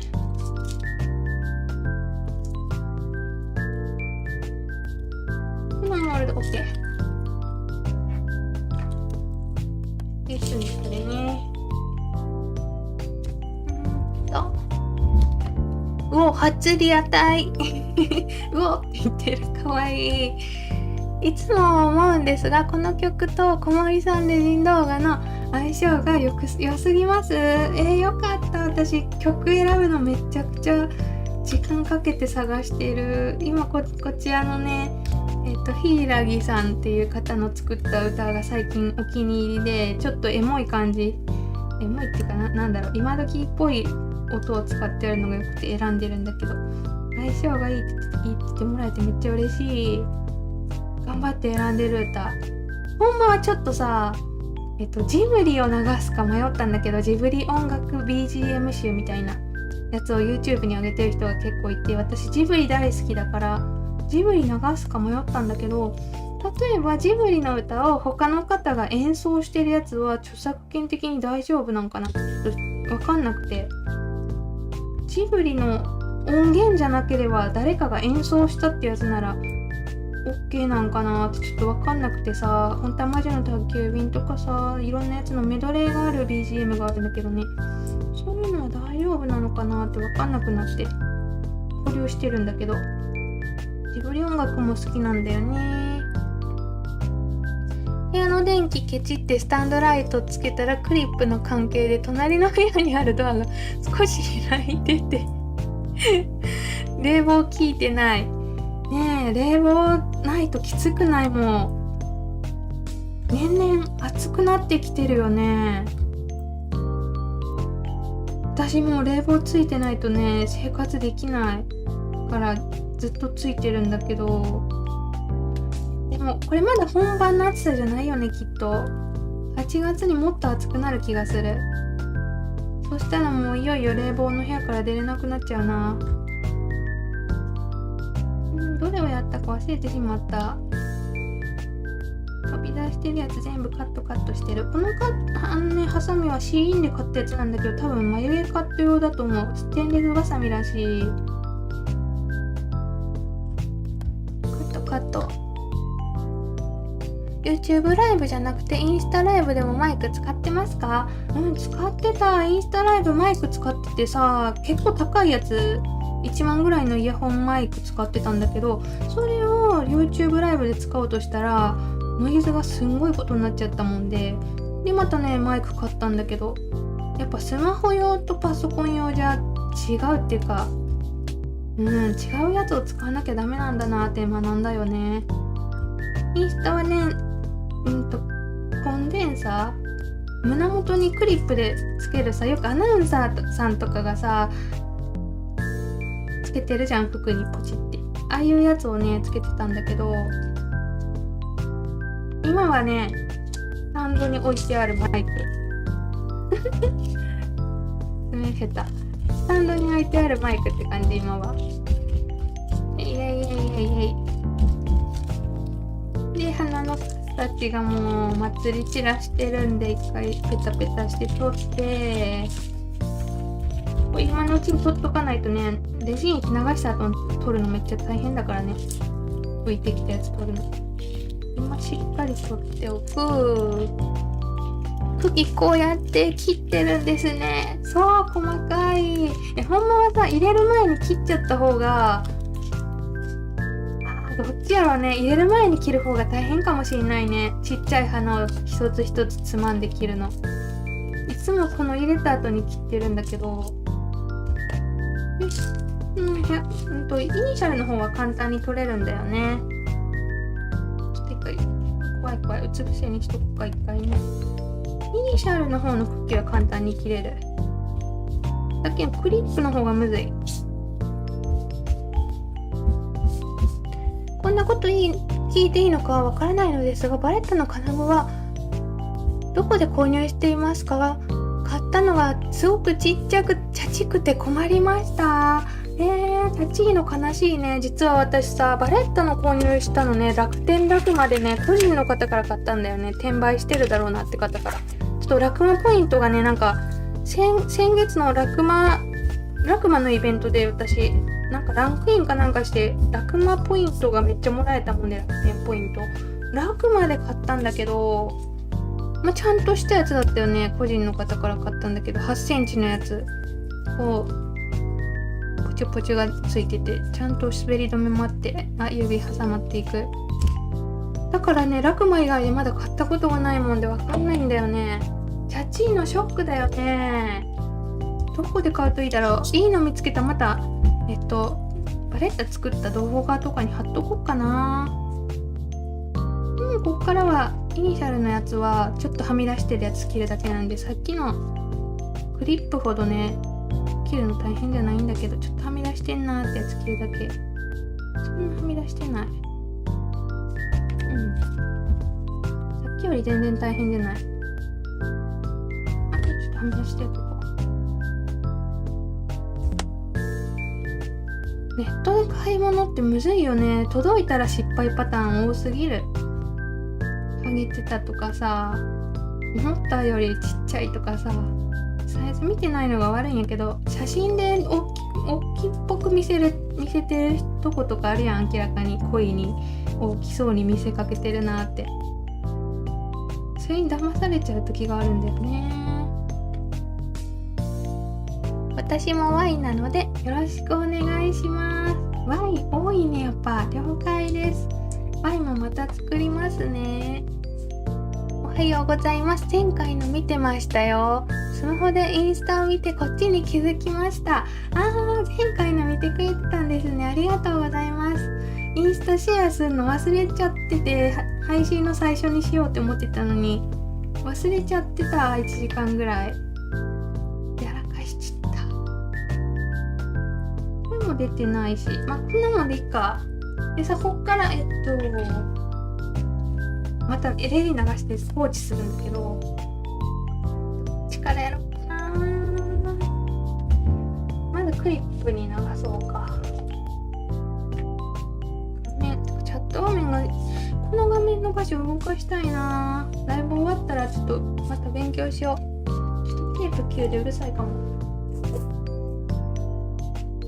またこのインスタライブが終わったらちょっといろいろ設定を勉強しよう。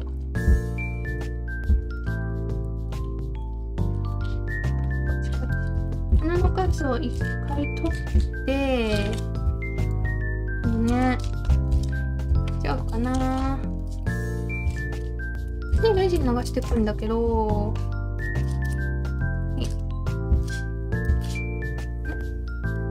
取れない。取れない。取りこうかな。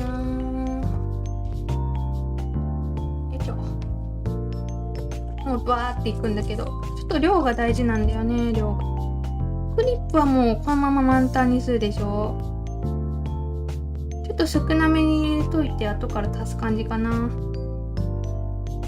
リップ満タンで、イニシャルは満タンにしないんだよね。ちょっと少ない。イニシャルはカラーを入れる分2ミリぐらいだけ残すって感じ。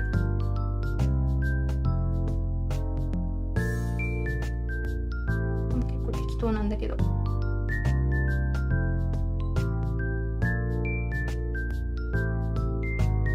で、このイニシャルが大変なんだよね。ここから1層目の収縮した場所に液を流し込みたいんで、ちょっと2層目こっちの方が大変かも。イニシャルが今から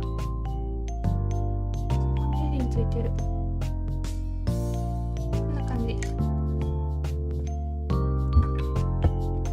こにいたぞレジンが。私は見逃さなかった。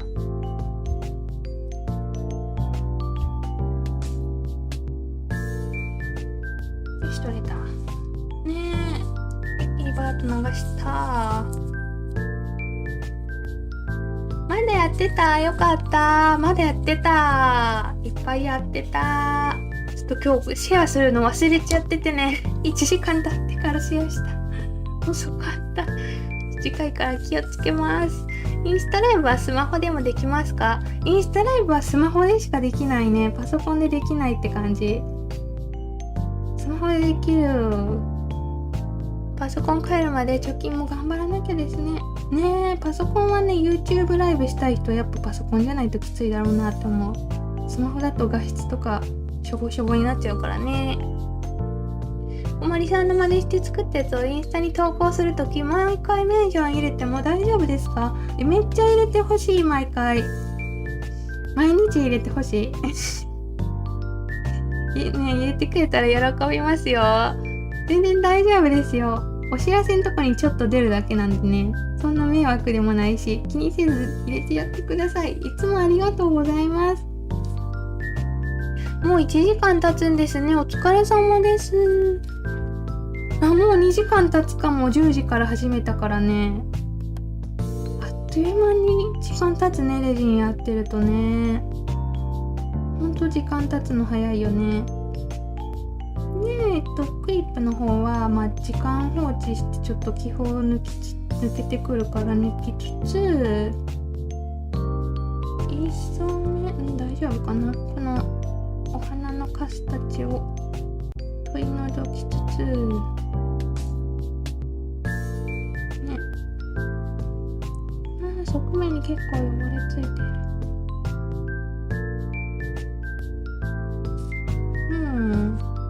クリップね、ここで固めて、この後接着剤で貼る工程はもう午後やるつもりなんで、クリップはこれでおしまいかな。固めたら。ただ並べてただけだったね。イニシャルの方はカラー入れるとこまでやりたいな。ってなると1時ぐらいまでかな。結局3時間やるんかいってなる。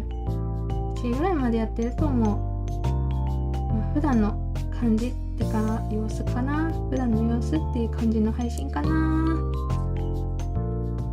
おはようございます。コメントありがとうございます。ありがとうございます。私も探してみますね。いろいろあるからね、探すの大変だよね。今日行ってくるね。行ってらっしゃい。なおも入ってる。ありがとう。5分遅れてる。これ多分私のパソコンとの画面の、実際の配信とパソコンの遅延がだいぶ発生してると思う。これ今。前回も1時間半経った時点で10分ぐらいずれてたからね。ありがとうございます。挨拶かぶってしまった前回の動画にコメントしてると思ってましたね。え、私も YouTube よくわかんないからさ、たまにやらかすよ。何でもね、コメントをいただけたらどんな動画でも嬉しいです。ありがとうございます。みんな YouTube に慣れていこうね。もしかして私のインスタライブじゃない YouTube ライブのために YouTube 使い始めてくれた人もおるかもしれんけどねえ、一緒に慣れていきましょう。いやでもね、私いろんな SNS やってるんだけど、人口の多さを感じるのはやっぱ YouTube なんだよね。圧倒的に YouTube が多い。使ってる人っていうかな。インスタよりも TikTok よりも。TikTok ちょっと最近増えてきたから多分 YouTube 焦ってるんだろうなって思うけど、今のところダントツで YouTube に人間がいっぱいいるなって思ってる。これがまたさ、何年後とかになると変わってくるんだろうけどね。だって YouTube だって10年前そんな見てる人いなかったじゃん。私その頃ニコニコ動画見てたからな。そろそろお昼だ。ほんと早い。デジにしてるとね、時間あっという間に経っちゃうね。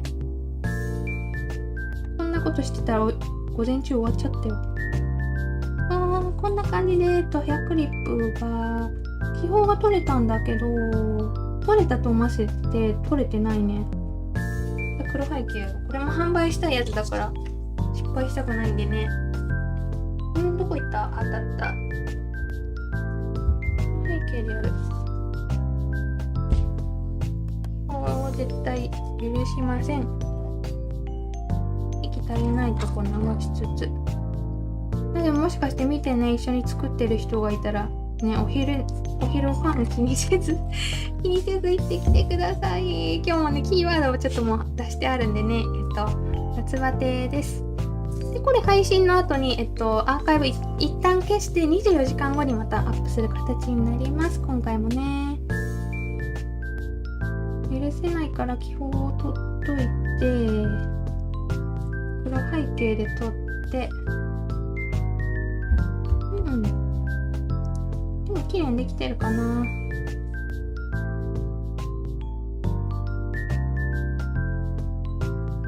いいかな。ちょっとこの辺怪しいな。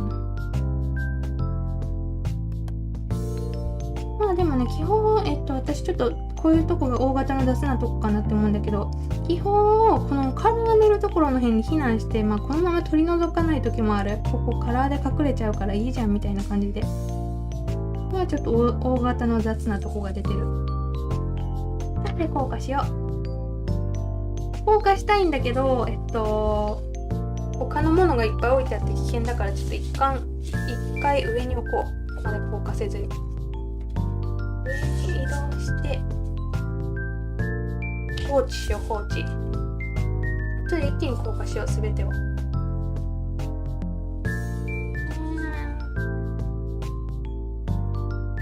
切ってたハサミはなりきりハサミですか？あ、これでしょ。これね、シーインで買ったステンレス眉毛バサミだった。これしか出てきてないよね、ハサミってね。そしてモールドにレジン一気に流し込む映像めっちゃ気持ちいいでしょ。そこに気持ちよさを感じてくれる人はやっぱね、レジンのあれがあるよ、才能があるかもしれない。私も流すとこめっちゃ楽しい。いっぱいカスがいる。なんか流すの楽しいよね、すごい量バーってね。仲間がいてよかった。ちょっとさっきのより汚いな。こっちに避難しつつ、ちょっとレジンの液足りてないな、このオレンジは。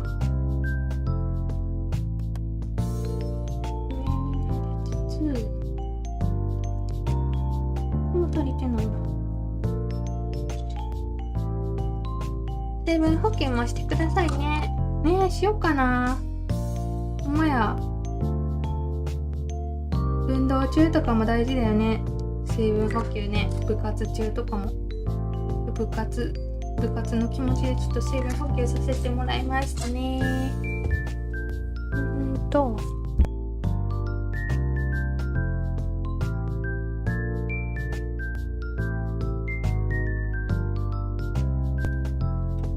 森さんみたいに大きい作品をうまく作れるようになりたいです。ねえ、大きい作品は難しいんだよね。基本的にね、難しい上に失敗した時のなんだろう、コスト的なショックがでかいこんだけレジン使ったのに失敗したみたいな。私3本とか普通に失敗するからね。3本って5000円ぐらいか。5000円ぐらいのレジンを無駄にする時もあるからないよね。よし、こっちもだいたい綺麗になったんだけど、これも固めずにこのまま放置しようかなと思います。で、イニシャルの方やっていくんだけど、これがまたでもだいぶ時間置いてるからマシになってるかもしんない。これね、1層目の隙間からさ、まあやるかな。あんま傾けると焦げちゃうかな。こういう感じで気泡出てるんだよね。うわ、見えないね、全然。あ、見えてるね。こんな感じで1層目の隙間から気泡が出てきてるんでね、これ時間放置しないと出てきてくんないんでね。で、さらに今からやっていくのが、見えるかな。これ見えるかな。ここになんかあるでしょ。これ1層目の段差に隙間ができたせいで空気入っちゃってるんだけど、モールドをこうやって広げて2層目のレジンを流して気泡を抜きたいんだよね。1層目のこれをもう全てのイニシャルの全ての面でやっていくから、ちょっとこっからが長いかもしれないね。まあ頑張っていきましょうよかったです。安心しました。ありがとうございます。レジンしてると時間経つの早いですね。ねえ、本当に早い。気がつくと子供の迎えの時間になってて焦る。ねえ、子供の迎えるとききついよね。私もきつかった。今、下の子がね、小1になったんで、お迎えからついに解放されたんだけど、お迎え私一応自営業でやってたんでね、4時にお迎えしてたんですけど、その時間になると、もう4時になるの早すぎるって絶望してた。今やったら夏休み前とか夏休み中期間やで、お昼ぐらいに迎えに行く人が多いよね。よし、この2つがこの角にある。この作業しないと、モルドから出した時にさ、側面に段差ができてたり、ポコって穴が開けてたりね、角が欠けてたりするから、この作業めっちゃ大事なんだよね。なんで時間をかけてやっていくって感じかな。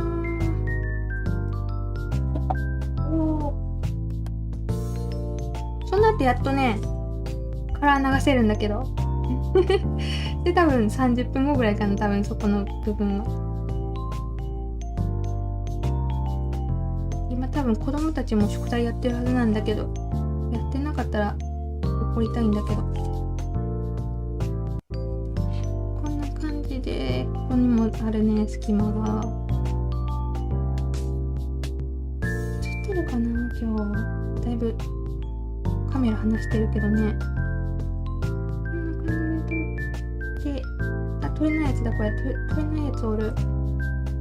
へい、取れた。この2つできたかな。この E と F が若干やっぱね、花びらかけかけだったからちょっと汚いね。しょうがないか。和柄のヘアクリップとか絶対可愛いのに、シールしか世の中になさげなので難しいです。シールしかないんかな。レジンに入れる何かってことだよね。レジンフィルムっていうやつは結構いろんなショップで売ってるけど、その中に和柄のやつないんかなね。シール以外もあると思う。フィルムがあると思う。フィルム、レジンフィルムってものが存在してよ、確か。私あんま使ったことないんだけど、レジンってね、知らん間にあるんだよね、いろいろ語彙力なし。これでも綺麗にできてるから、抜くとこもそんなにないかもよくは。まあ大丈夫かも。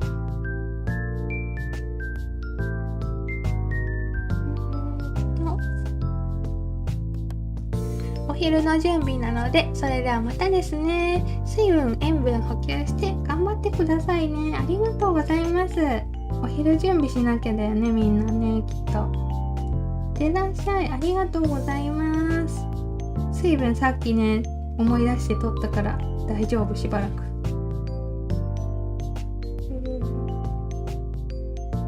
色は結構綺麗だった。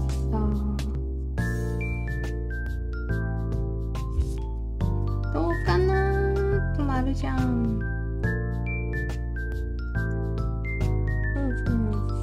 こんにちは。仕事終えて帰宅。だいぶ間に合って嬉しい。よかった。仕事こんな時間に終わったんですね。お疲れ様です。今日は長引いてるから1時ぐらいまで行くんじゃないかなって思ってる。ねえ。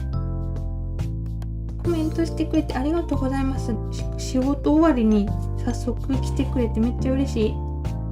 お疲れ様でした。こまりさん、こんにちは。インスタ見てきました。ありがとうございます。インスタシェアするの忘れてた。1時間経ってから思い出した。配信始まって。やばい。よし。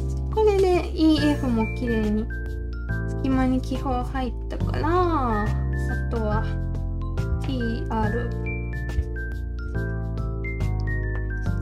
ね。これ終わった後全部一気に固めよう。T めっちゃ綺麗にできてる。でもここにあるな、気泡。いるんだよね。うわ、大丈夫かな。いけるか、これ。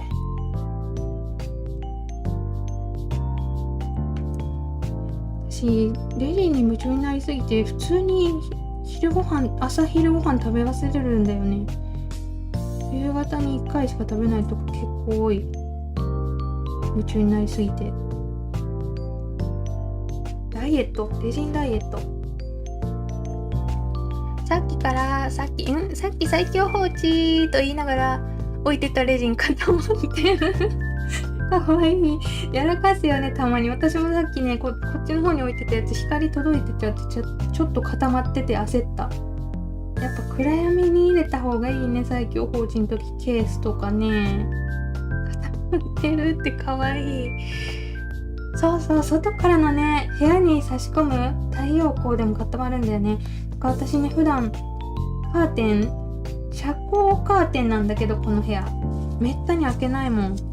昼も真っ暗、この家ってかこの部屋真っ暗。ほんと陰キャ。私もお昼の準備なので、またこまりさんお疲れ様でしたって。ありがとうございます。忙しい時間に見てくださってね。みんなお昼何にするんだろう。私も食べたい。どうしよう、昼ご飯考えるのつらい。冷凍パスタでいいかな。アルファベットモールド届きました。アルファベットモールって今作ってるやつやんな。ね、カットして使うとね、使いやすいよね。アルファベットモールドめっちゃでっかいもんね、全部つながってて。一緒に作ろう。こんにちは。ライブやってたの気づかなかったです。お休みなので見れて嬉しい。お休みだったんですね。ちょうどよかった。そうなんです。私朝10時からやってて、ライブ始まったらインスタグラムのストーリーズにシェアするっていうのを毎回やろうと思ってたのに、第2回にして早速度忘れしてシェアし忘れてた。ダメだこりゃ。難しいね、最初の方は慣れないからね。C は結構ここに入るんだよね。一層目の空気が。大丈夫かな。でこれで2層目を全部きれいにしたつもりだし、バンスクリップちゃうで、ヘアクリップもう時間放置したからだいぶ抜けてると思うんで、一気に固めようかなと思うんだけど、最終確認で全部一回見たいな。ちゃんとできてるかね。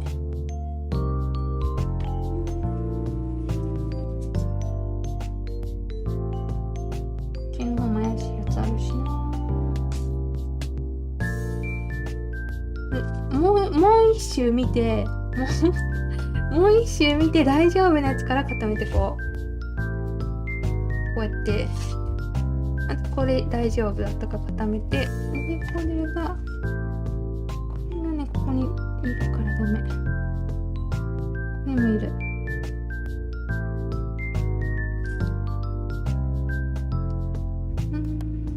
大丈夫かな。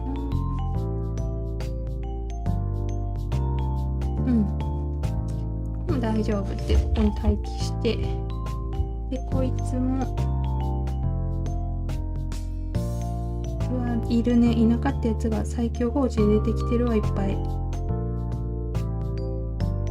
取って、これも綺麗になったからいける。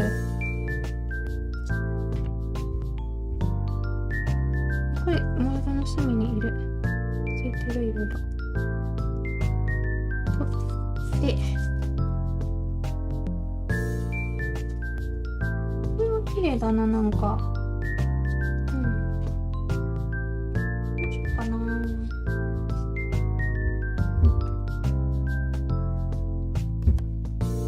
でもいける。で、クリップ見る。クリップもそんな出てないな。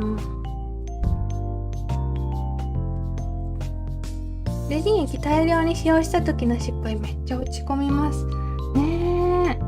でっかい作品アルファベットモールドとか作ってもう売り物にならなかった時ほんと切ないよね。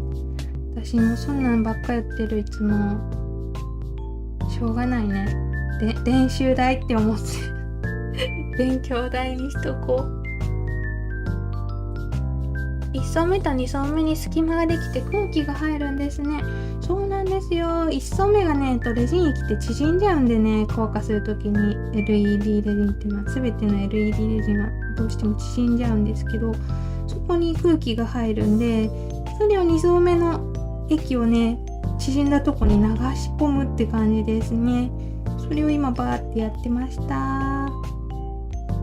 そしてこっちのクリップもね、鼻のカスがいるね。全部取って絶対綺麗だなって思ったら硬化するって感じ。今さアルファベットの方やりながらこっちを10分ぐらい放置できてたと思うんだけど、その間にかすみ草からだいぶ出てるんだよね、気泡が。それも取っとく。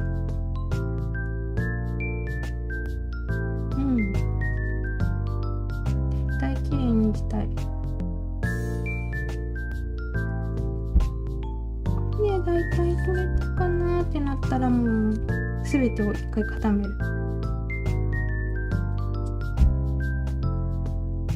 だいぶこの確認に時間かけるよね。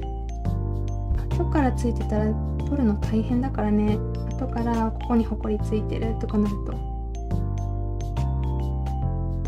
念入りに取るって感じ。基本はまあこれあんま気にならないんだけどね、裏側になるから。よしよしよしよし、だいぶ綺麗になったので、ついにヘアクリップも固めようかな。ここにちょっと変なのいるの気になるの、ずっと。取れた。よし。ダメダメ、ここにもいる。どうしよう、ここにもいるとかして永遠にさ30分以上やってたらどうしよう。ここもある、ここもあるとか言って。でも本当にあるんだよね、ここにも。でもここにもいる。終わらない。永遠に鼻のカス見つけちゃう。いいかなね。これで全部全てのアイテム温めちゃおうと思います。大丈夫かな、わかんないけど多分大丈夫。ちょっとどうしよう。一気に光当てたいから、ちょっとクリップの方が触れやすいからクリップをメインに固めて、周りにイニシャルたちを配置する感じにしよう。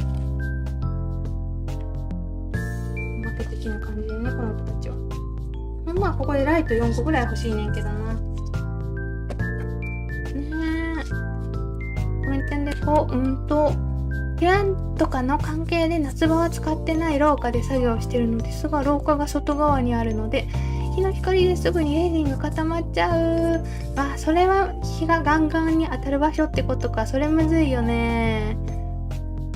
光で固まるのが困るよね、レージンって。太陽光でね。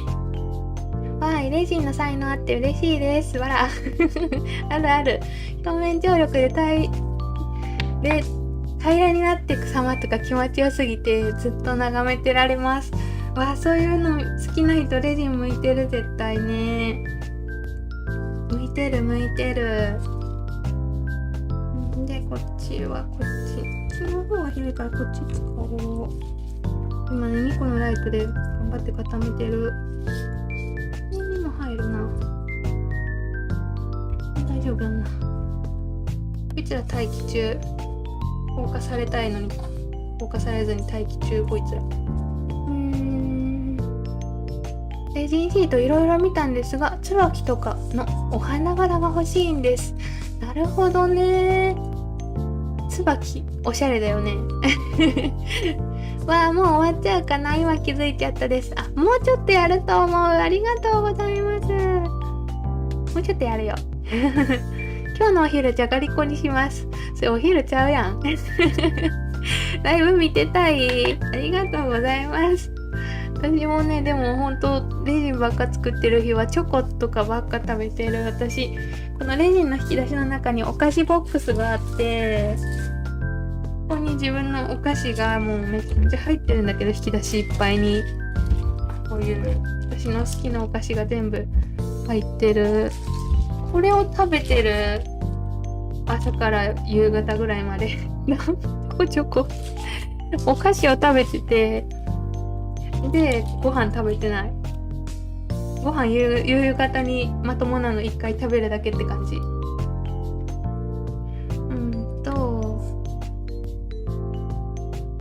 放置は大切。そうそう、放置めっちゃ大事。インスタ見て今気づいた？こんにちは、ありがとうございます。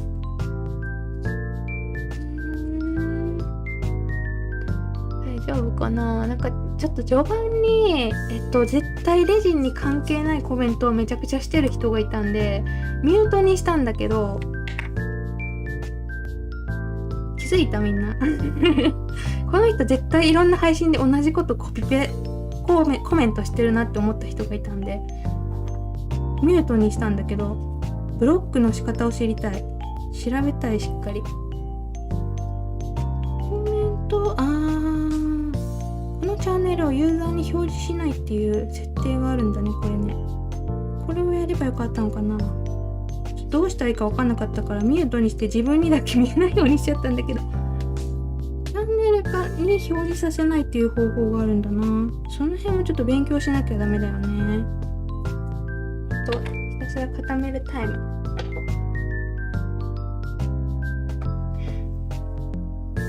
ただいま。今日はまだやってた。そう、結構長引いてる。この後まだカラーも流すからね。ちょっとお菓子食べていい？この後カラーも流すからね。トリュフ一粒食べよう。うまー。1層目と2層目の空気いつもうまく抜けないです。ねえ、抜くの難しいよね。もうね、こういうやつでグイグイやったり、爪楊枝とかもいいよね。細いもので抜いたり。うわー、ちょっと待って、これ固まっちゃってるね。ここに気泡いっぱいあった。ここにもあるな。これでも側面だからね、後からモールドから外した後埋めれる場所だな、この辺は。難しいよね。エンボスヒーターね、使いませんよ、私。めちゃくちゃポコポコポコポコってなんかめっちゃ泡あるときは使うけど、よほどの時じゃないと使わないな。放置してる方が綺麗に取れるからね。エンボスヒーター泡割ってるだけだから。割れて、ちっちゃくなって目に見えない泡がいっぱいあるもんで、それが固まる時に集まってまた表面にポコってできちゃうんでね、エンボスヒーター。放置の方がいい気がする。裏面もやりたい。ひたすら固める。お菓子食べながら。はじめまして、いつも楽しく拝見してます。イニシャルのカードのバリヤスリのかけ方を教えてください。この後さ、モールドから外して一旦終了するんだけど、その時に見せれたら見せたいな。私ね、ヤスリは使わないんで、ちょっとごめんね、手が。こういうの使うんだけど、パイプ用のバリ取りカッターを使うんだけど、それもちょっと見せれたらいいよね。今ひたすら固め中です。お待ちください。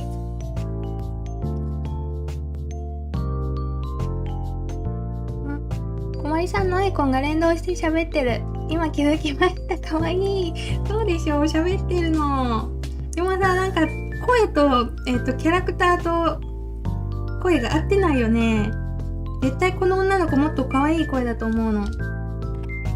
皆さんこんにちはみたいな、そういう声だと思うんだけど、ちょっと合ってないよね、私の声。モールド買ってくすみカラー揃えて満足しちゃいました。買って満足しちゃった。それはそれでね、ありかもしんない。あははって書いてある。きのこの山たくさんお菓子入ってますね。ね、きのこの山とたけのこの山のなんかマルチパックみたいなやつ入れてる。お菓子ボックス、小森さんかわいい。そう、お菓子大量に買って全部袋から出して引き出しの一覧にお菓子をバーって入れてる。夢のようなボックス。なんか子供からしたら羨ましすぎるかもしれない。私もお菓子つまみながら作業するからご飯いらないですね。そうそう、1時間に1個ぐらいチョコつまむからさ、夕方まで持つんだよね。これで朝昼なくても絶対良くない食生活だよねねえ、どれがどんだけ固まったか分かんなくなっちゃったよ。もうイニシャルはね、そんながっつり固まってなくてもいいんだよね。それよりこっちのね、なんだっけこれ、ヘアクリップは完全に固まってないとやばいから、そっちを固めといて、イニシャルはこっからなんか適当にやる。いやでもやっぱな、配信だと細かい断面を近づけないと見えない場所までは綺麗にできないなって思う。やっぱそれしょうがないよね。その辺をちょっとできるようになっていったらいいんだけどな。お菓子つまみながら、一緒読んだよね。そんな人いるのね。そういたでしょ。最初から配信見てる人気づいた？絶対この人レジに関係ないことしか言わないし、長文しか書かないし、いろんなとこで同じコメントしてるなって人が一人いたんで、ちょっとミュートにしたんだけど、まあそういう人がいた時になんとかする方法をちょっと今日この配信の後調べる。なんか内容がすごかったですよねね、そうだよね。絶対私の配信関係なくいろんなとこに同じこと言ってるなこの人って思った。それでアトリエ動画にもお菓子があったんだ見てくれてる、嬉しい。机の下の辺にお菓子がバーってあったやつだよねね、長文の方いたでしょ、最初の方。ああいう人がやっぱどうしてもね、生配信っていうのは現れるんで、そういう時に私は何事もなかったかのようにスルーしたいんだよね、できれば。今みたいにもう見てないだろうなって思ったら話すんだけど、それを基本すると思うんで、今後そういう人が現れてもね。でその際は多分、さっきちょっと自分のスマホで YouTube を見てて、コメントを右クリックしたらこの人を表示しないってできるメニューがあるんで、多分これをしたらいいと思うんだよね。このチャンネルのユーザーを表示しない、違うかな、どうしたらいいんだろう。変な人が来た時にどうするかっていうのをちょっと調べとく。今後見てないからわからないけど、そんな長文送ってたんですか？なんかね、レジに関係ない長文を繰り返し送ってる人がいたんで、とりあえず一旦ミュートってやつにしてみたんだけど、そっから見えんくなって多分ミュートできたと思うんだけど、アーカイブに残ってると思う。この配信のアーカイブに残ってると思う。普通に私が後半から無視してるからレジにいじっててお菓子食べたい時、手袋外すのめんどくさくて口開けてザラザラっと流し込んでみます流し込んでます。わかる。この手袋のまま食べたいよね。お行儀悪いけど触らないためにしょうがないよね。ということで、まずクリップ剥がそうかな。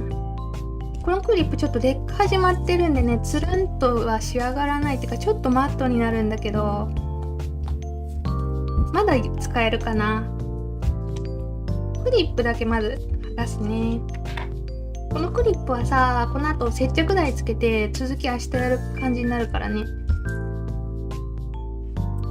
いい感じにできてる。クリップさんたちね。この後イニシャルにカラー入れるのやっていくんだけど、クリップは今日の分はここで終わりかな。見える？いい感じにできてるね。基本なくうまいことできたんじゃないかなと思います。クリップの元はここでおしまいかな。でここからイニシャルの仕上げっていうかカラーを流すとこやっていこうと思うんだけど、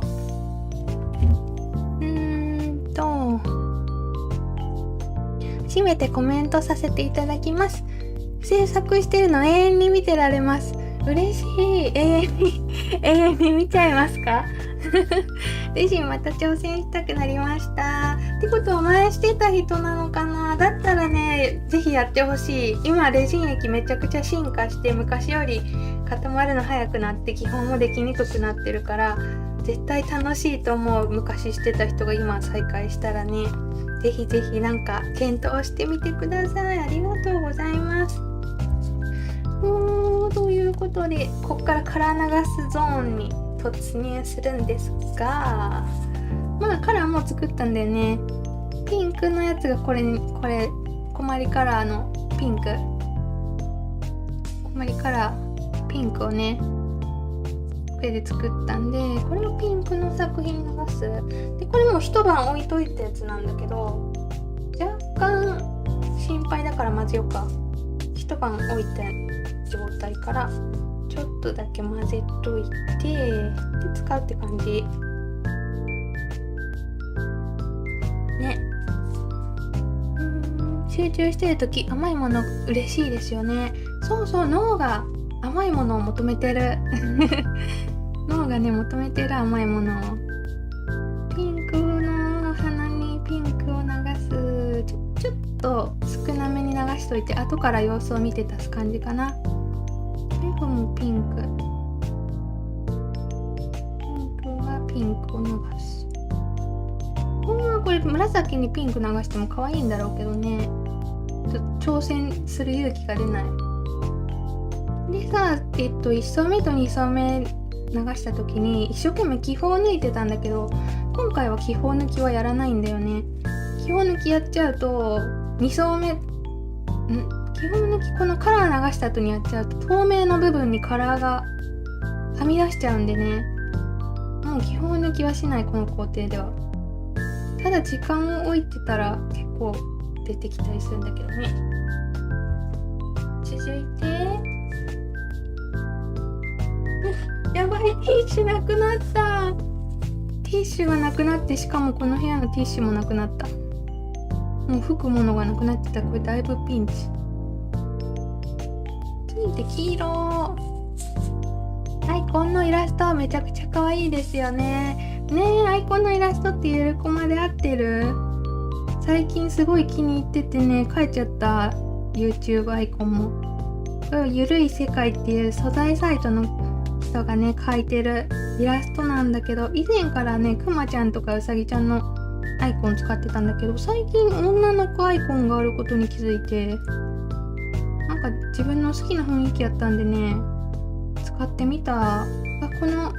このイエローさ、前回黄色のヘアクリップ販売した時に作ったやつで、何年経ってるやろ、何年じゃない作ってから1ヶ月ぐらい経ってるからすごいもったりしてる。全部いけそうだな。もったりめになってる水分が蒸発して、でも問題なく使えると思うけどね。全部ちょうどぴったりの量だったかも。待って、上にも K の黄色がいるじゃん。黄色作り直さなきゃじゃん。いやでもあれちょっと今ねホワイトがあるんだよね、ヘアクリップ用の。それ流そうかな、K に。白も合う気がする。よいしょよいしょ。残ってるやつ全部いけいけ。微妙に足りないね。 C から持っていこうかな。微妙に足りてない。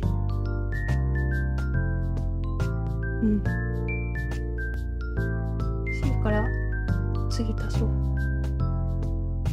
ここにも結構あるか。長文、見てたよ。長文いたね。気づいた？わかるよね、みんな。この後から悪口っていうか後から言うのが主婦独特の感じ。申し訳ないけどね。だって絶対さ、私だからコメントしてたんじゃないからね、あの人。アーカイブで確認しちゃいます。見てみて後で。私そのまま食べたいときは割り箸使います。すごい。お菓子を割り箸でつまむってこともみんなすごいね。そう、でもやっぱさ、いるよね、食べ物。脳がね糖分を求めるんだよ、頭使うから。よし、こんな感じでこの黄色ちゃんを後で固めることにして、本当はこっちにも黄色入れたかったんだけど、ちょっとこれはちょっと挑戦でホワイト入れてみようか。こんな感じのホワイトと見せかけてね、ちょっとだけ茶色混ぜてるんだけど、この色使おう、K に。待って、もうティッシュやない。マイクめっちゃ近づいちゃってちょっとうるさかったかも。シリコンモールドはいつもどちらで購入とか検索されてますか？めっちゃ正直に言うと、私シーインとかアリエクで買うことが多いんですよ、中国で。結局楽天市場とかで売ってるシリコンモールドって業者の人が中国で仕入れたやつを楽天とかで売ってるんで高いんですよね。アリエクで買うとこのアルファベットモールド25個くっついたやつ400円で買えるんですよ。送料込み400円やった気がする。ただ届くのがもう3ヶ月後とかそういうレベルなんで、マジで、値段を求めるときは中国で買うんだけど、それ以外だとクロッチャショップっていうとこのクリエイターしてるんでね、そこのものがやっぱ多くなっちゃうよね、どうしても。これ使ってみてくださいとか言って結構サンプルでもらうことも多いんでね、クロッチャショップが多いんだけど、ガチで買うときは中国で買ってる、自分で。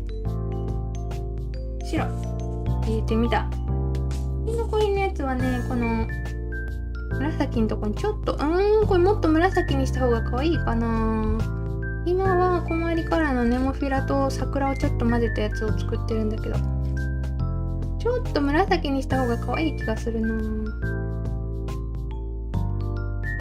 いや、行こうかな、青で適当、青でいっちゃえ。今いろんなとこで売ってるからさ、難しいよね、買い物するのも。中国サイトもね、なんかおすすめはできないんだよね。なんだろう、中国って怖いじゃん、やっぱ。だから中国がいいよとは言えないんだけど、私は中国で買ってるって感じ。入れた。あ、ここにもいた。こんな感じで入れて、これでね、カラー流し終了なんだよね。ちょっとこのまま置きたいかな、時間を。あんまり置くと透明な部分に流れてくから気泡が出るかどうか確認するぐらいでいいんだけど、こんな感じで流せました。こいつらを避難して、パソコンしてたり勉強してたりハンドメイドしてるときずっと食べてるってこと割り箸で食べるのいいですね。目から鱗割り箸でお菓子食べるいいかも。みんなでやってみる。割り箸でお菓子食べるってね。手袋だってレジンついてそうでさ、やだもんね。よし、固めていこうかな。ちょっとはみ出してるっぽいとこ発見したから取りたい。この気泡があるっぽいのも取りたいし、大丈夫そうなやつから固めてこう。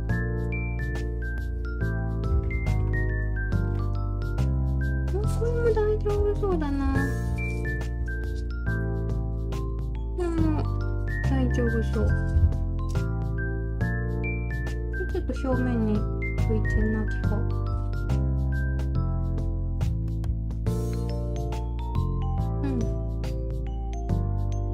大丈夫かな。あ、ここでも気泡出てる。よし、これでいいかな。全部いこう。こっちのライト、もうこの2個入らない。仲間ずになっちゃった、この2個。ここに隙間に行けるかもしれない。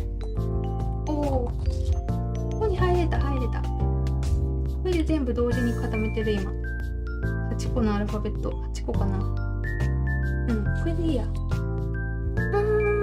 はみ出してたやつらがおかしくなってる。これでいいや。で、固めていきます。全部入ってるかな、ちゃんと。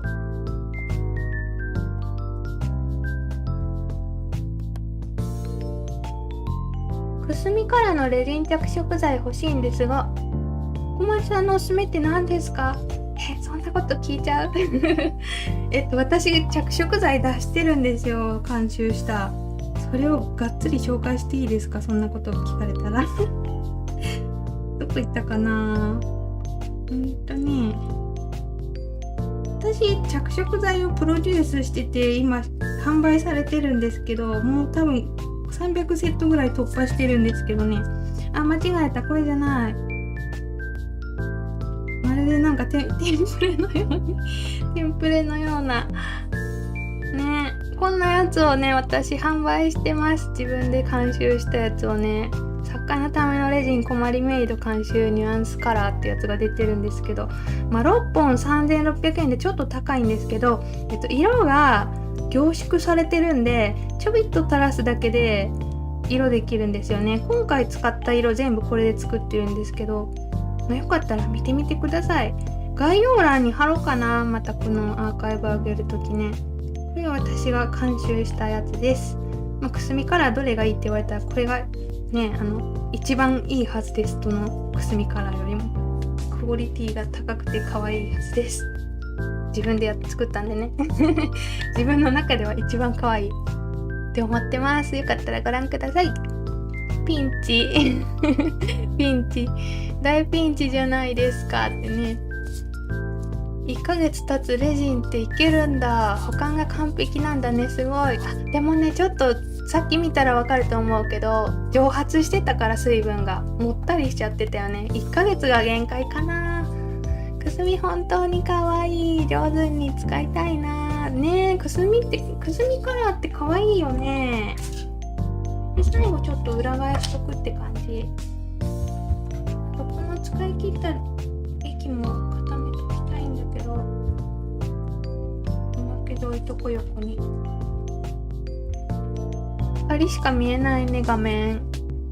アリエク聞いたことあります。私とかシーンとかアリエク見てみます。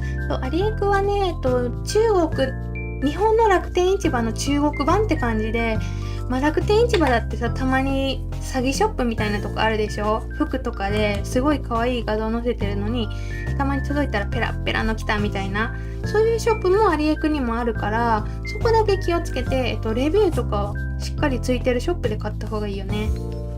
その辺だけは気をつけてる。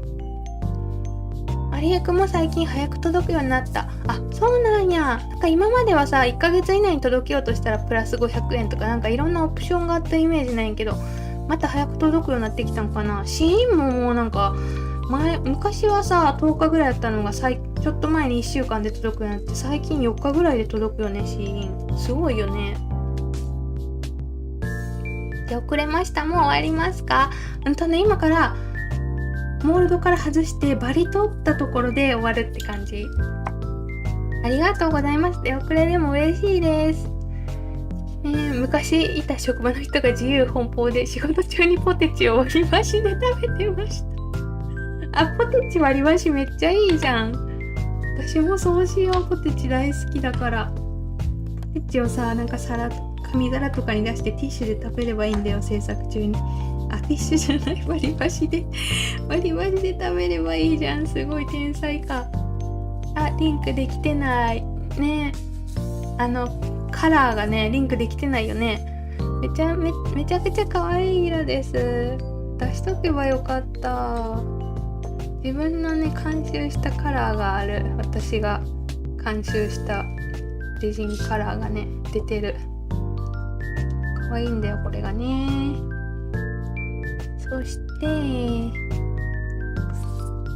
コマリンカラーセット買いましたよ。めちゃくちゃ可愛い発色だよって言われてるね。めちゃくちゃ可愛い色です。コマリン着色剤ってありがとうございます。もうかなり力を入れて作ったというか、私もこだわりが本当に毎度すごいんでね、クロッチャの人をめちゃくちゃ振り回してるんで申し訳ないんですけど、今回も黄色が気に入らないとか言って最後に作り直して販売直前に。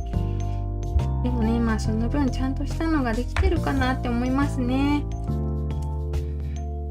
じゃんじゃんじゃんじゃん。もう固まったかな。どんぐらいライトあったか忘れちゃった。でもさ、この後これってコーティング作業あるからさ、すべてのアルファベットをね、表面と裏表コーティングするからね、失敗しててもまだこっからどうにでもできるんだよね。なんでそんなに失敗は気にしなくていいかなって思ってるんだけど、この時点で気泡も後から埋めれるしね。私もくすみカラー大好きなのでおすすめでして、ありがとうございます。ピエーンある意味天才。割り箸ポテチはある意味天才ね。コマリン色、コマリさんっぽくて可愛いですよね。ねえ、こまりさんっぽいってなんだろう、嬉しい。残りが見えない分いつ追加するか迷ってます。確かにわかんない。軽さでさ把握するしかないよね。私、ほんとや、わかんない全然。最後絞り出すしかないかな、パレットとかに。今外したよ。これね、まず R。どうやったら見えるかな。こうしたら見えやすいかな。R が回ってきて、外すの楽しいよね。T、T、T、T、T、T、T、T。そして、ちょっと苦戦した EF。鼻のほこりがだいぶ入っちゃったんだよね。鼻のほこりじゃない。花びらの崩れたやつが結構入って苦戦したけど、綺麗にできてるね。EF。ねえ。そして、黄色の液が切れたんで、強制的に白色入れたやつ。合ってる。普通に合ってると思う、これは。色は何でも合うね。これの黄色い C。ちょっと、こうはみ出してるんだけど、この理由があって、ライトがこうあって、C この辺に置いてたんだよね。で、この辺が硬化されてなかったもんで、そっからはみ出したんだけど、これはまた後で修正していく感じかな。これが C。で、H と I。わあ。こういう向きだね、きっとね。H と I がこんな感じ。ねえ、いっぱいできた。やったという感じでね、いろいろ作りました。ちょっとバリ取りの風景だけ見せて、この後配信終わっていこうと思うんだけど、コメントも読んでいくね。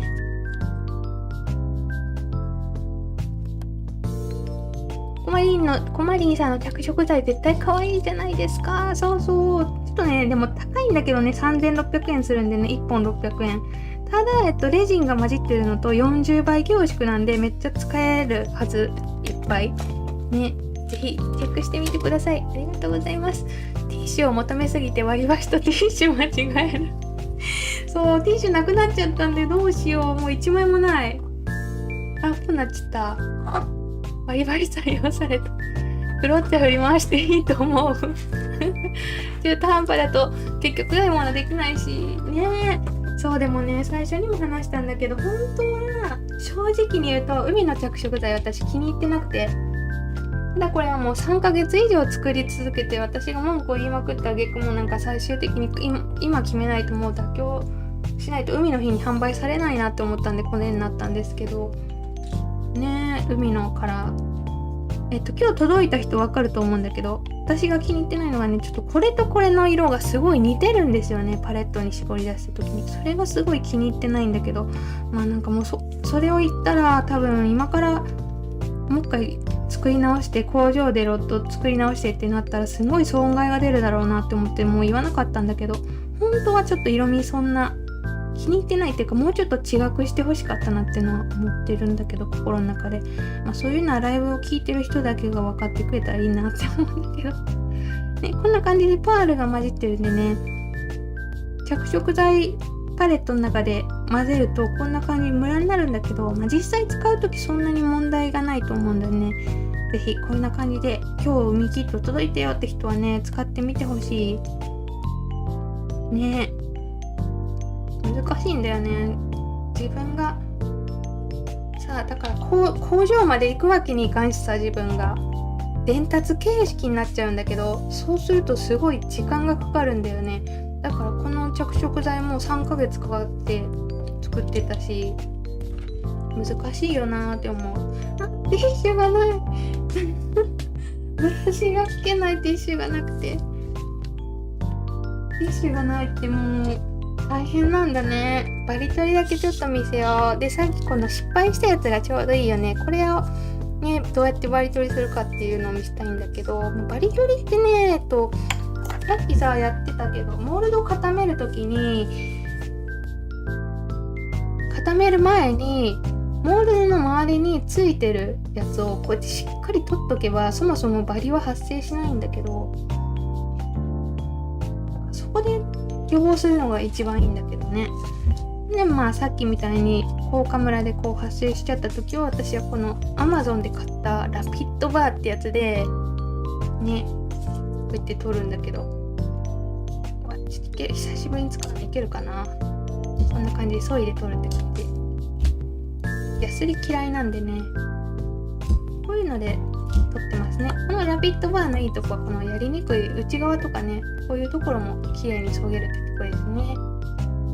見えてないね、角度的に。こうやってね、内側もできるよって、それがいいとこかな。あとハサミでやる時も多いかなね。ということで、ライブじゃないや、コメント読んでおしまいにしたいと思います。ありがとうございました。なんだかんだやっぱ1時間ぐらいになっちゃうね。2時間半になったかな。2時間50分ぐらいかな。でも楽しく参加してくださってありがとうございました。ポテチ専用のお箸売ってます。すごい。誰考えた人すごい天才なんだけど、ポテチだってもう本当に指の先ギトギトになるもんね、ポテチね。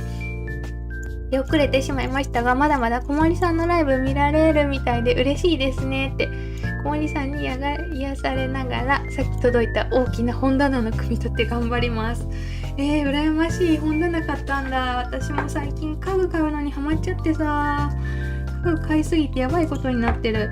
今ちょっともう最近この YouTube 配信を始めて、机の幅がちょっと足りてないなって思って、パソコンとかいろんな機材置いてるもんで、またパソコンじゃないや机買おうと思ってて、今ゲーミングチェアってやつめっちゃ探してる。最近ゲーミングチェアを買おうとしてる。 L 字型のでかい机みたいなやつ最近検索してる。頑張って。いいな本棚。こんにちは。今ストーリー見てきましたって。ありがとうございます。ちょっと終わっちゃうとこなんですけどね。覗いてくれてありがとうございます。白かわいいよね。これぷっくりさせたらもっと可愛くなると思う。白も可愛いってね。白なんでもいけると思うよ、どの背景でも。ちょっとそんなみんなそう言ってくれるんやったらまた白いっぱい作ろうかな。すぐ影響されるね。可愛い可愛いっていっぱいありがとうございます。ティッシュ差し入れしてあげたいね。私やばい今買い忘れてて、ストックも下の部屋でちょっと他の部屋のティッシュパクってこようと思う。今から白いいですねって。角取る方法見たかったんやね。参考になったかな。どの動画でやってるだろう。すごい細かく語ってる動画はあると思うんだけどな。角取りこれやってんのね。多分雫を作る動画で見せてるかな。角取りはね、マリンレジンのこのお花畑と青空の雫動画では全然見えんね。画面白飛びしてる。白飛びしちゃってる。お花畑と青空の雫動画でねすごいやってる。広告出ちゃったでやってたはずなんだよね。海のレジン着色剤めちゃくちゃ可愛いですね。パール入りなのも素敵。これも一応私の案で作ってもらったんだけど、これはちょっとね、なんだろう、監修ではないんだよね。本当はね、めっちゃ正直に言うと私一番好きなのが宝石の雫のパールシリーズなんだけど、これがめちゃくちゃ高すぎてキットに入れると完全に予算オーバーっていうかもう利益なしになっちゃったもんで、こっちを作ったんだけど、こっちはこっちでね可愛くできたと思うんだけど、やっぱあれだね、価格も限られるし一から作ってもらうからさ、いきなり完璧なものはできないよね。でもそんなにやってないかな。なんかそんなにしっかり載ってなかった検索して広告見たのにそんなしっかりやってへんかった。バイトリストーリーにキーワード入れたらいいのかな。そう、この配信が終わった直後にもうストーリーズいきなり投稿するんで、よかったらそこにねキーワード入れてください。ありがとうございますね。割とカッター買ったんですが、結局ハサミとかニッパーとか使っちゃいます。わかる。私もハサミが最強。やっぱステンレスバサミが最強。ステンレスバサミでこうやってうやって削ぐのが一番素早くできる。素早くてちょっとね見た目は危ないんであんまり配信とか動画ではやってないんだけど、ハサミで削ぐのが一番やりやすいって思ってる、自分的には。見てて楽しかった。レジンって楽しいですね。ありがとうございます。レジンはねめちゃくちゃ楽しいんですよ。ぜひなんだろうな、時間ができた人にやってほしいんだよね。今子育てとか大変な人はやらなくていいと思ってて、というのも、始めると楽しすぎてみんな寝不足になっちゃうんで、いつかやりたいなぐらいに思っといて、仕事辞めた定年後とか子供が小学生に入って落ち着いたとか、そういう時にやってほしいかもしれない。みんな、ね、寝不足になっていくんでなんか心配になっちゃうからね、楽しいんだけどね。でチェアだと椅子ですよ。ゲーミングデスクではゲーミングチェアも今座ってた。そう、ゲーミングチェアに座ってるんだけど、ゲーミングデスクも欲しくなってきた。ゲーマーになっていく海のキット先ほど届きました。わあよかった。そう、急いで海のキットの投稿もしなきゃいけないんだった。ありがとうございます。お迎えしてくれてね。ということでこのまま切ろうと思うんですけど、ライブをね。この後私が自分のでライブ切ったつもりでもそっちの画面でライブが終わるまで5分ぐらい時差が出るんですよね。だからその間にいただいたコメントは自分がコメント欄に登場してお返事をしていきたいと思います。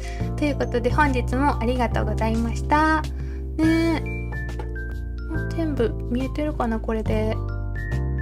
宝石の雫パール好き。あねえ、そう高いんだよね。あ、手遅れすぎって手遅れすぎ、終わっちゃう。ありがとうございました。最後にじゃあキーワードだけ出しとこう。本日のキーワード、夏バテです。この後インスタストーリーズに応募ボックスを投稿するので、ぜひ投稿してくださいね。見に来てくださって本当にありがとうございましたね。これでね動画終わろうと思います。キーワード最後に出しといたら大丈夫かな。ありがとうございました。では終了ボタン切ってコメント欄に登場します。